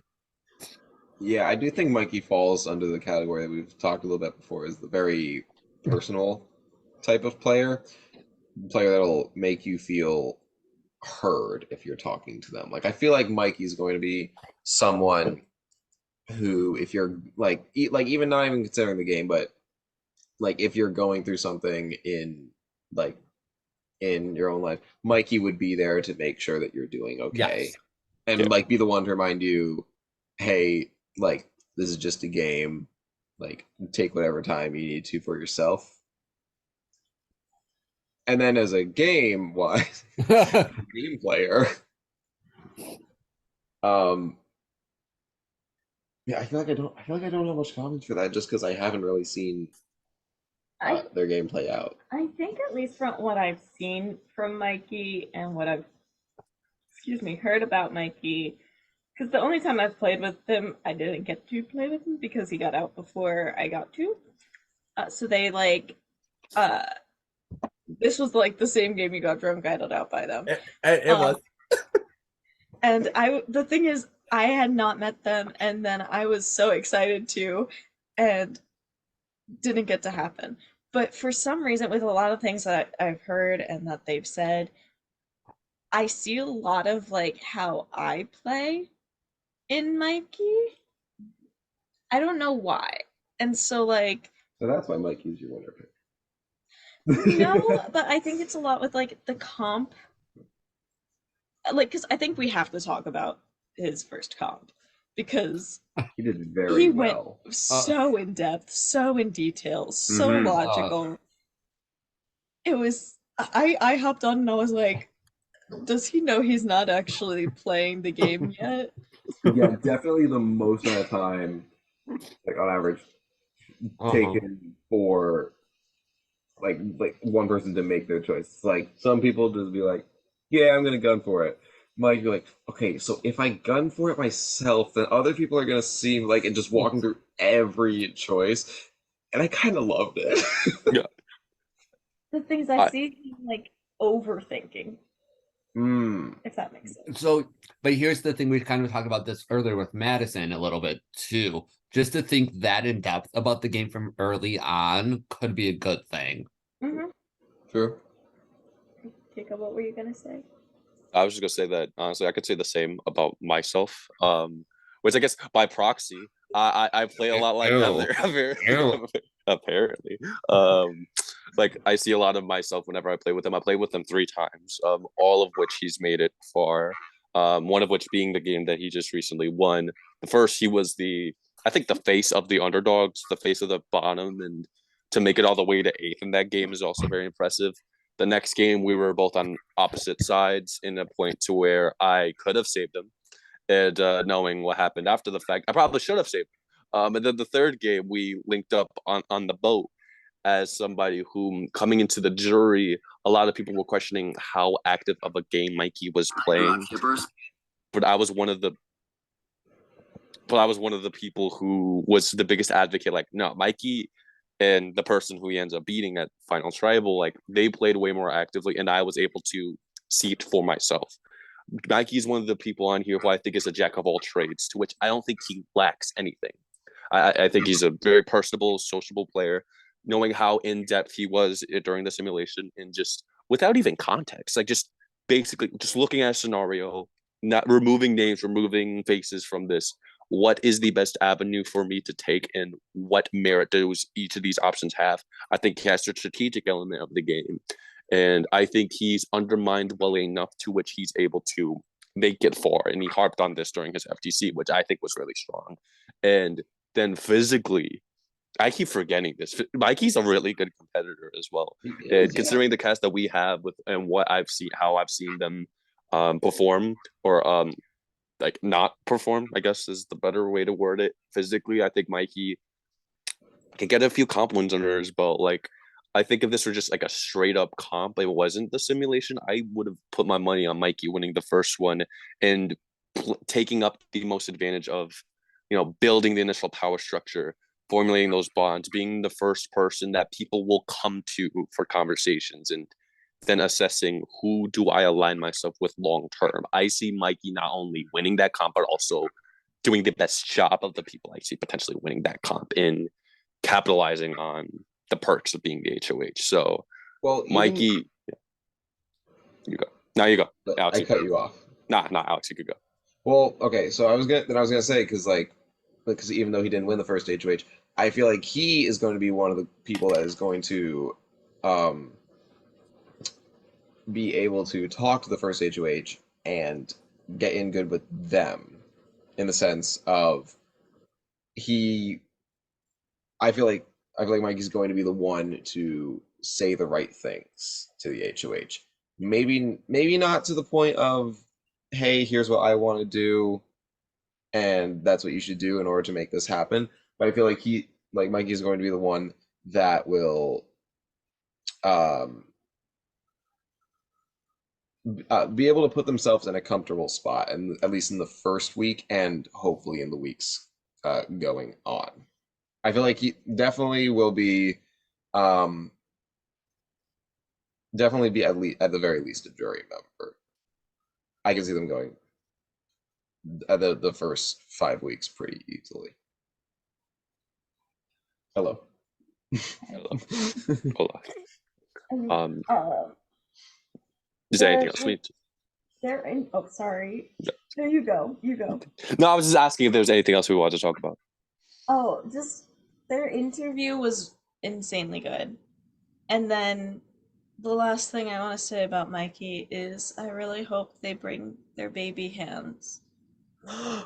They always bring the baby hands. Like, when Mikey comes the baby hands, that's good. Oh. I have not fully gotten to experience the baby hands, so I need to, and that's all I wanted to say. Absolutely. Okay. So that is all we have to say about Mikey. Okay. Cool. Then we can move on to our next player, which is Nick. Yes, in the front. Hi, Professor Alex, Professor Marcolis, Dr. Marcolis. Nick, straight up, I don't know what the hell can happen between this and our draft for me. It changes, but he's my winner. They are my winner pick. I'm like, what, straight up, and what Julia Rowe is to a lot of people in this community is what Nick is to me. Like, if I'm ever on a cast with like Julia or any of these other like big names in the community, I'm like, I could work with this. Like, I know I'm gonna have a hell of a battle, like beating them somehow, but I could work with this. I could do something with this. When I see Nick, I'm like, damn it, no. like I fear Nick so much as a player. Like, looking at this cast, I think very much like Mike. I think he's like well-rounded player, socially, strategically, physically as well. I think I've seen them play a very cutthroat, every game, every format. Actually, now I'm stopping myself in the middle of it. Like, they've played very strong, very strategically sound games in Survivor. And the first game I've played when coming into the community, I actually sent them home. They won the battle back and then proceeded to make it all the way to final two. They were that well situated. And for them to have only played the end game in that game, in which in retrospect, I'm like, I see some merits to their strategy. I think Nick goes very far. I think very much like Casey, and although I didn't make this point with Mikey as well, I don't see them not making it to the point to which there's only 6 people remaining. I often see them go far in other games who I didn't keep up with, like CTC All Stars, for example. I'm like, how the hell are they still in this game? Like, how the hell did y'all let Nick make it all the way to the end? Or at least make it to the end game. I love players like that. The one game that I did host them for, they didn't do all that well, and actually Casey was in the majority alliance as Nick was on the bottom, but Nick being as physically strong as they were one of the biggest assets to the minority in, keeping hope alive and keeping power within their hands. And when they got sent home, it was very bad timing. Like, if they make it past that round, they make it incredibly far knowing that someone from the minority won that HOH. And if Nick could have just gone in his ear and could have just, well, they probably target the same person anyways, but they could have given time, could have run the game. I've been waiting ever since that experience because I'm not going to sugarcoat this. I did a horrible job. I recovered and gradually improved over time, but I did not do a good job hosting that game. But I've been dying for a second chance to host them because not only I feel like I've grown, but I want to see that. This is the person who, in the community, I most wanted to host since then. Even before this, it was still that sentiment. So I'm very eager and very, very confident that Nick is going to do very well. Although, very much like Keaton, because the first experience I've had with Nick, they were sent home very early. If they see them as positively as I see Nick doesn't make it past like the first 2 rounds. Like there's been in every game that I've hosted thus far, there's been that second boot that I hear them talk. I'm like, this is so good. This is so amazing. They got this. Get them out. There's no chance that they see what I'm hearing. Like, I don't know. I don't know how to explain it. Love Nick. Nick thinks I hate them, but I adore you, Nick. Mwah. Oh my gosh. So you mentioned CTC, I think it was Honor versus Revenge. I was in Nick's prod chat for that. Which was so fun. I adore Nick. Nick is one of my favorite people in this community. They are just so great. I've been wanting to meet up with them for so long. And I will say they are probably one of the smartest people in this entire community. Their mind is like insane. Like people say that about a lot of people here, but like Nick is at the top of the list for me in that aspect because they'll talk to me about something in a game and it just it's just so mind-boggling when they speak to you in a game. It's insane. I don't even have words for it. And they think everything through so logically. And I know that they recently just got Potts, I think, player of the season, which is so deserved because I was like looking through that game, like they were running that, like they run shit up until they leave, and like it's really interesting to watch, and I cannot wait to like actually see it happen rather than be like a viewer from like a VL standpoint or in a prod chat where I'm only getting their point of view. I want to see what their mist actually does because it's insane. I accidentally screwed them over in our game that we played together because I used a safety without power, and that was the one vote that was needed to tie the vote between Nick and someone else. So I accidentally sent my closest ally in that game home, which was Nick. Which was really sad because I love them and I'm so excited to see them play. Yes, in the front. Thank you again, Dr. Marcolis. To make a point, as much as I can harp on Nick all day long, like I could talk about Nick nonstop, honestly.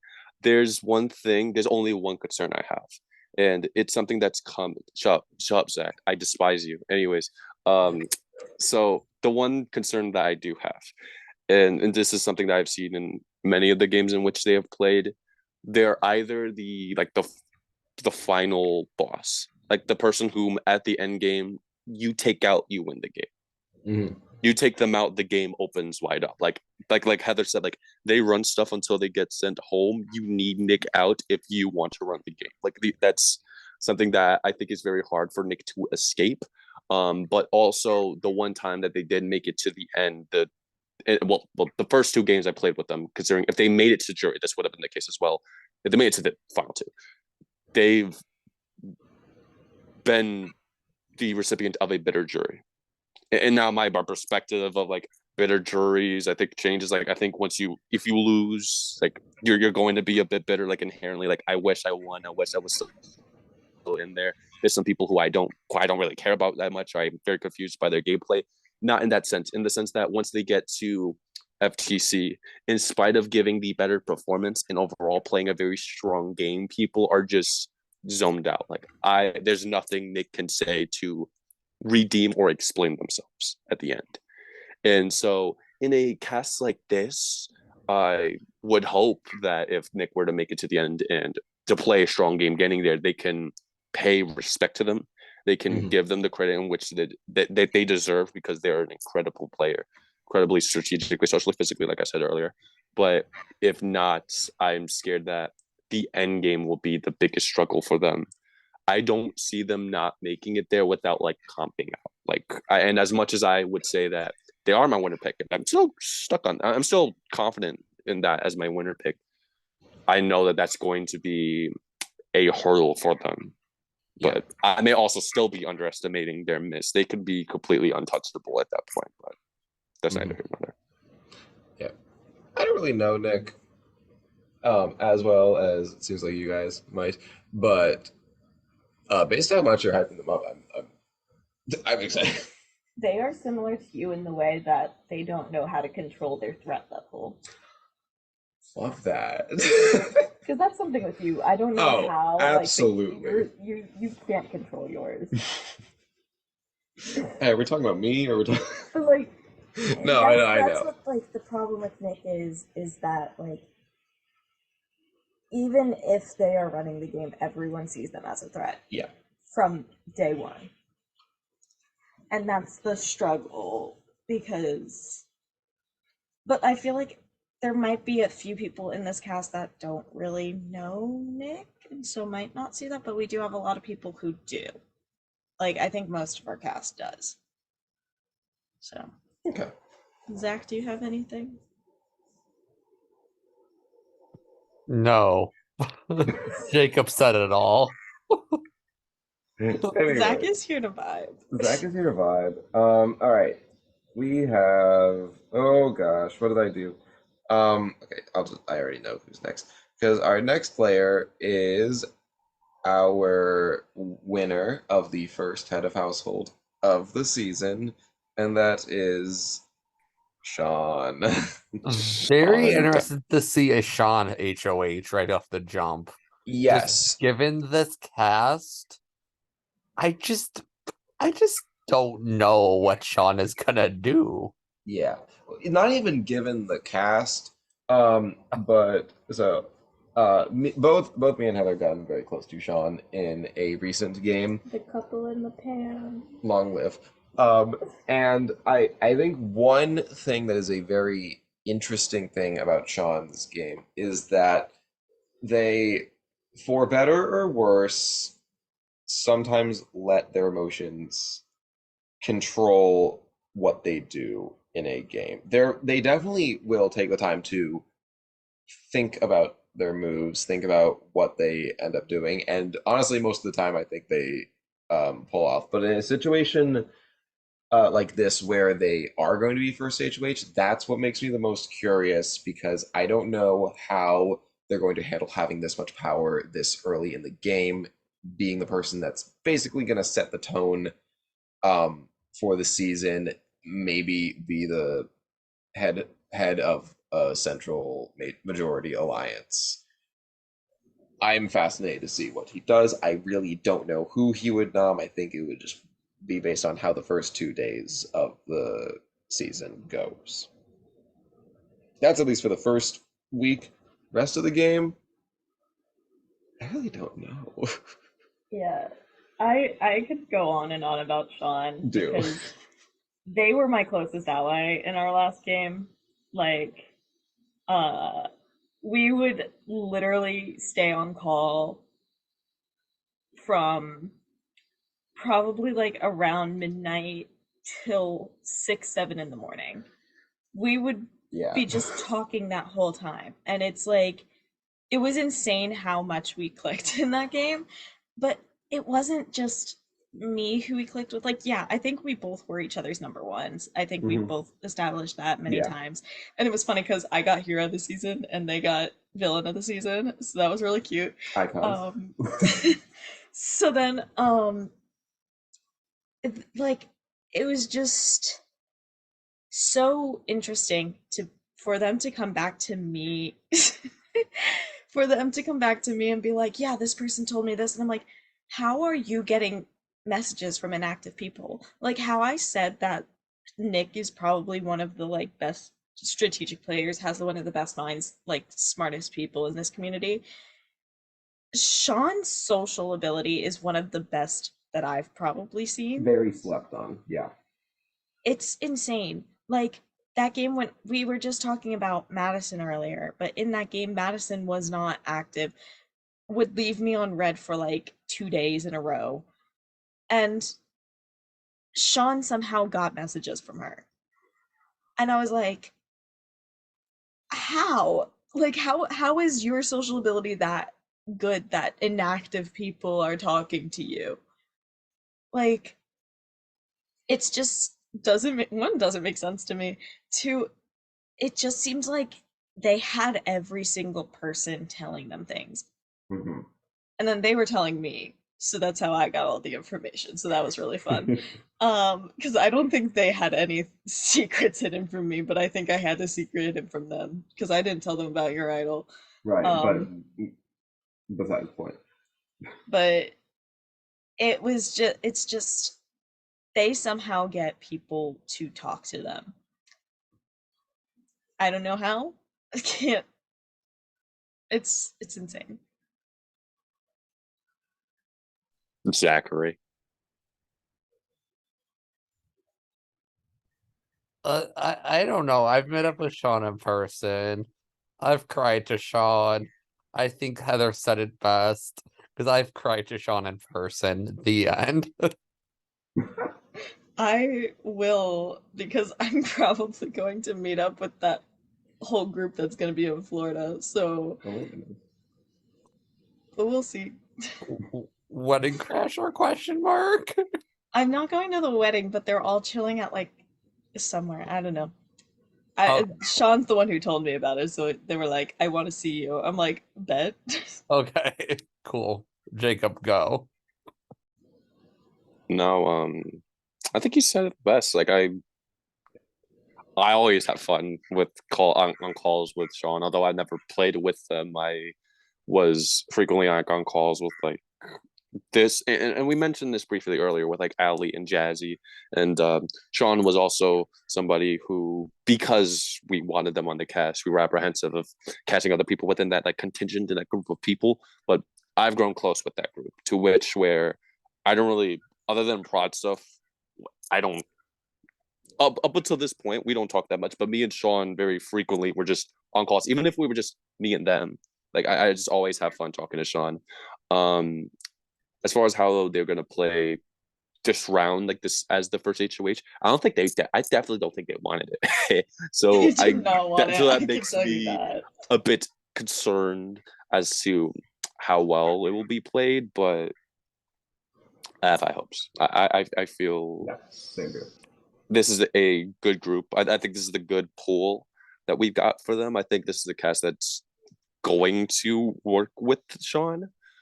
So I hope they go far, but I've never seen them play a BB game. I've only heard about how they did in Survivor games. So Hmm. I think their highest placement ever was in a BB game getting second. Yeah, yeah, they talk about that, but to be fair, they seem to be doing very good at that point until a weird twist had them when they were, I believe It when was they were like Final Six. Final Six, they were HOH, and they ended up nominating like the entire Final Six somehow. I don't know how that works, but uh, yeah, that's a bit of an oof. I'm Um, just nominating everyone in one round. I I also hate that. First HOH, No, but luckily we don't have any twists that'll end up with that. So most people that Sean will have to nominate in this first week is 3. At least the first week. At least the first week. There might be some Because, interesting yeah. things later. Yeah, might change that. But yeah, I'm really close with Sean. I love Sean. Very excited. Yeah. Yeah. You have anything else for Sean? Okay, so move on to our next player. So we only have two left. Our second to last is Tanner. What a legend. Okay, here's my thing about Tanner. I feel like he gets like the short end of the stick a lot in these games. Yeah. And I feel like that's because he's not able to fully connect with people socially. But here's the one thing I will say about Tanner. So I recently played a Big Brother game with him. He ended up getting the first head of household, which I think a lot of the house wasn't really prepared for. And when he was head of household, he was trying to make a lot of moves. I don't think all of them were successful, but the steps that he took were actually very interesting because I had never seen that from him before. I played with him a couple times and seen them in some other games, but the maybe not ability because I don't think he had the necessary tools to pull them off, but him saying this is what I want to have happen, that thought is a very interesting part of his game that I hadn't really seen before. So I feel like his best course of action would be to, if he's able to find the right people and he's able to connect with them, which I think might be the biggest hurdle. If he's able to do that and present these ideas to people, then those that might have the right tools to pull that off could put him in a good position. But again, I'll hop off that real quick. He's not afraid to go against the grain yeah, and going after the big players. Does that work all the time? Like Alex said, no. He's come to. I remember playing with Tanner. He came to me. He goes, "Hey, want to get like one of the biggest threats out right now?" I go, "Bestie, I'm aligned with them. Have fun." right. I think that might be a little another part of it of the social game I was talking about before. Um, he might say the wrong thing to the wrong people at times, which will end up going back to certain people. They'll realize that he wants to pull something, it doesn't end up working, and it ends up leading to him getting out. So again, if he's able to find the right people that won't spill to other people, I think there could be some interesting things that happen in his game. I want to see him go far. Like much to Alex's point, like he does very often get the short end of the stick. And to his credit, and although this isn't technically in his control, this is something that's very personal to me. Me voting him off of Distortion, like I cried. Like that was hard. That was so like it. I never struggled that much. To the point I was brought to tears voting him off. I just could not control. And there's personal reasons in which I don't want to get into, but it made me so that like I he's so precious. Like I just I want nothing bad to happen to him. Like after the last game in which I posted them, like, and to be fair, he's the only person who's been open about him having applied and having been made onto the cast. So anybody, and he has been mentioned by a couple of people like during the competition, like referencing like how they think Tanner may do in the competition. So a couple of people are already prepared, like Tanner is at least on this cast. So maybe if they are willing to work with him, then like you said, I think with this mindset, if he's so eager to make a big move early on, obviously it may bite him in the butt, but with the right people who also want to go against the grain, because I see a lot of people here who, if they're in the bottom, are willing to do something about it and have the necessary tools and attributes of a player to be able to combat that. I think Tanner will do well. This early game is going to be the hardest part because if he makes it past here, I think he could get a solid run, play a good game. But these first two, maybe three rounds, I think will be the most difficult when people are getting to know each other, and he's very concise Mhm. in short response. Like during the I think he was the shortest interview actually out of everybody here. He was just very straight to the point answers. So we'll see how he does. Yeah. Yeah, I think I did his interview, and it was really short. I do think that my mind just ran right into a blank. I had something in mind, and then I heard interview and was like, I forgot everything that was in my mind. Maybe it'll come back to me. But like, he does really get the short end of the stick, and I hope that it doesn't go too sour too quickly. Mhm.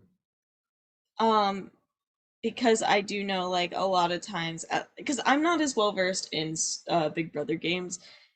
I just know in Survivor games, a lot of the times you get the lesser threats out first. But Big Brother might be a different story, depending on like inactivity versus like activity, but like not a threat kind of situation. But Tanner, I think, can win comps. Like obviously that one comp that was won in the other game, it was a wheel deciding it. Right. So it was like part luck, part strategy, part whatever. But I feel like if Tanner tries, he can definitely win a comp. Yeah. But he's very concise in his things. So it's like that may be a hindrance because he might be more straight to the point than trying to get to know the people. So like I hope that but I know he's been really open about wanting to get better at games. Like he's been saying in a lot of like VLs and stuff, like I'm gonna try and be more social and stuff like that. And I think he really wants to try and play differently than he has before, which is gonna be very cool and interesting to see. Mhm. I think that was what I was gonna say about the wanting to progress. Yeah. Yeah. Anything else on Tanner? Okay, then we can move on to our Final 16th player, our final player, and that is Timmy. Can we just not talk about him, please? I'm still bitter that he beat me in a finale recently. Okay, so what I hear is that we're going to talk about Timmy the longest out of every. Who's ready to go till 2 in the morning? Let's go! It is Okay. like, yeah, for those watching, it is 12:50 in the morning. We've been going for Okay, but for real though, Timmy, I don't know how. Someone say something, 'cause I don't know where to start.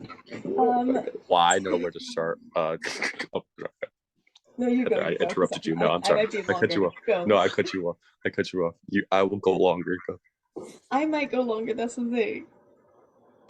You go. I really goddamn like go. Timmy. We can't have 2 pushovers about like interrupting people. at Okay, the same fine. You know what? time. Fuck it. Okay, I'll start. Timmy icon, I guess. Since we do like Timmy here, even though I play with him goddamn too many times. I don't know. I couldn't bond well with Timmy in the beginning for some reason. I just don't know if that was our personalities, just or if that was just him. I don't know, honestly. Okay, spoiler alert, it was just me. Um, yeah, I guess so. Timmy has proven the fact he has won games and can win games. The thing with Timmy is, and we ran into this with Mikey. They won a game recently, and I don't know Mhm. how that's gonna go with this cast, especially Tammy seeing people like Tanner again, and like Timmy knows half the cast like Keaton, so like it's just gonna be very interesting to see how Timmy plays it. Well, here's the thing. I know Timmy's been in the community as long as I have, because I think Timmy was in my second ever game, and I think that might have been his second as well. If I'm not mistaken, he came in a little bit before me, I think. So it might have been like his third. But we kind of we bonded really quickly on that game, and ever since that game, I've been a Timmy stan. And this was back in like 2017, 2018. So like it's been a while. And any game I see Timmy in, I'm like, Timmy is on my draft. I don't care if he's gonna lose, on my draft. And then didn't you This not make a draft for Spellbound or something? I did not make a draft for Spellbound. Wow, Right. so we cracked the code.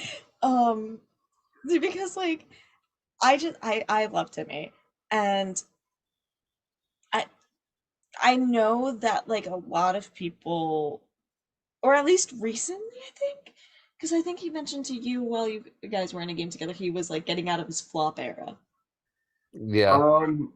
So like he kind of I had been do on a kinda bad remember that, yeah. streak, but then again, he's played over like 50 games.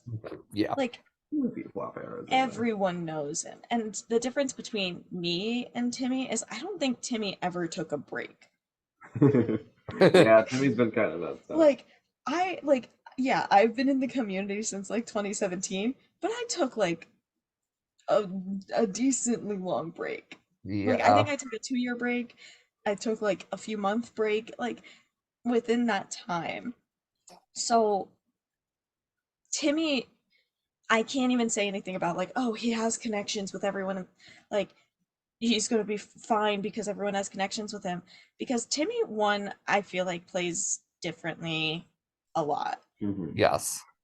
just based on having played so many games, and Very then fluid, also like just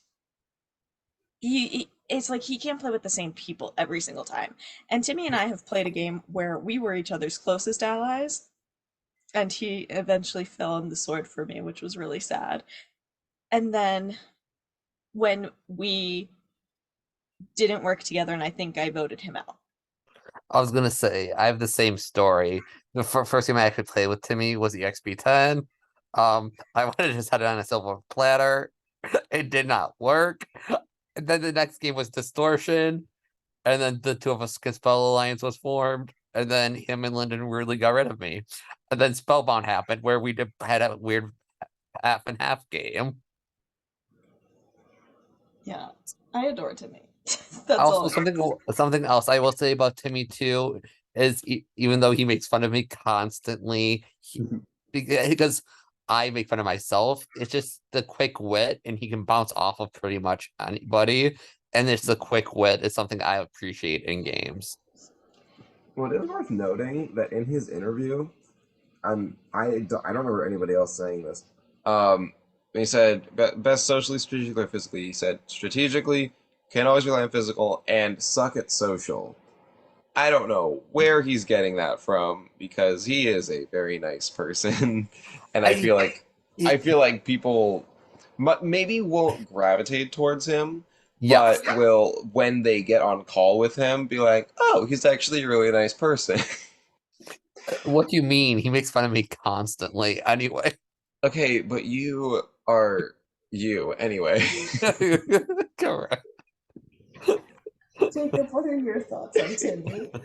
So I'm the complete opposite of Heather because I don't think there's anybody in this space that I think I've actually maybe like other than Nick, I may have screwed over more like ever. Like in that game in EXP10, I walked for reasons in which again I will not go into depth about.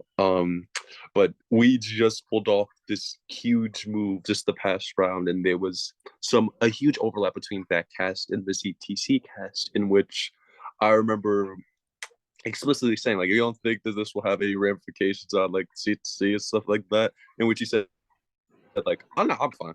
In which he was very much not fine, but knowing that I wasn't on that cast, like I don't care. Like obviously, like I want Timmy to succeed in life, but in that game when I wasn't thinking about walking, I was like, I mean, this is great for me. I don't know how great this is for Timmy, but it's great for me. And then in the next game we played, I told him right after he was announced as the renom, I was like, I don't care anything, like what ramifications this will have on my game. I will vote to keep you. And then proceeded to tell everybody, like, I don't care if he goes. Like, I would prefer him not to go. And proceeded to then vote him off in a position where if I just said straight up from the beginning, I'm like, I don't think I can, in my heart, I can vote Timmy off. I could have just said that, like, looking back. Nice. And then playing or and casting him on Spellbound after because we didn't finish our cast assessment. We were almost done, but we never resumed it the next day. So I never gave like a winner pick, and it was also after the results came out for the first immunity challenge. But after the merge, I had to pick a winner pick. I picked him. I was so confident, so high in his positioning in the game, and while I think because he played that game with Miner, I thought Miner had more win equity, and having to have attended more tribals, I saw Miner's strategic acumen more. I felt Timmy was. I just had this gut feeling like if you're gonna have to take one of them out, you're gonna have to take on Miner. Timmy will slide through and then proceed to win. That was my trajectory, and it works out. He is able to align himself with Miner, and which, to his point, in spite of him knowing a lot of this cast, he's not entitled, nor do I think he will inherently I have to work with these people, which is that type of fluidity, that type of flexibility in the game. Although I have these people, I want to try something different. I want to try something new. I want to work with a different group of people. I'm gonna work with who's most advantageous to me. I don't immediately want to work with people just because I know them. In a cast like this, I think it's going to work out very well for him. And a couple other people on this cast were vying for contention as my winner pick for this season. And I remember seeing him apply shortly after him playing Spellbound, in which, to your point, he did just recently win. So even more recently than Mikey won. Mikey won a few months ago. Timmy was less than that. Like November, I think. This is January that we're filming this. Basically last month. But yeah, but pretty much I adore Timmy. I hope he does well. Since I've seen him win in Survivor, that doesn't mean that strategy will transfer well to Big Brother. The only games in which I know of well was the game in which I played with him, EXP, which was kind of half Big Brother, half Survivor, and then Hearsay from his first season because Seb played it as well, and so pretty meddling, mixed results there, but I have so much faith in him. He's one of my favorite people and players in this community, and so he's one of the people I'm rooting for sure. Timmy stands unite. I want Timmy to get first boot to be humbled. Just kidding. I will probably cry if there's a Timmy first boot. I will literally be in tears as you guys are reading the votes, or if whoever's reading the votes, I will be sobbing. I will just I don't want to speak it into existence that even put it in the air that Timmy being first boot is a possibility. Timmy is gonna win. I don't know. I'll just put that out there to balance it out. Maybe he'll. Now I'm just imagining a scenario by a vote of 12 to 1. By a vote. Can somebody mute Heather? I can't. And then just all of us are until Zach happily exclaims, "Timmy, get the hell out of here! Get back!" We have such a lovely cast. I love this. This is a very lovely cast. I love the cast dynamics that I feel like we're gonna have. I feel like this is a really strong start to Hypnotic Big Brother, and I'm really excited to see how this season plays out. Zach, stop laughing at me on mute. I wasn't sure if that was love. I think it was a talk. I think because he knows I'm right. He knows he'll say that if he gets the opportunity to read the votes. He says, "Jake, Timmy, get wrecked, die, you suck." All right, but that is the cast for this first season of Hypnotic Big Brother. By the time this is made public, the game will already be over. So hopefully our reads are correct, and somebody that I don't know we may have slept on didn't pull off the win, and we look like idiots right now. But well, good on y'all. Good on y'all. If we are wrong, good on y'all. If we are wrong, yeah, it's gonna be interesting. Yeah. All right. We want to end it here. We'll end it here. Stopping recording. How do I do that? Oh, I have to. I think I have and remember, be kind to one another.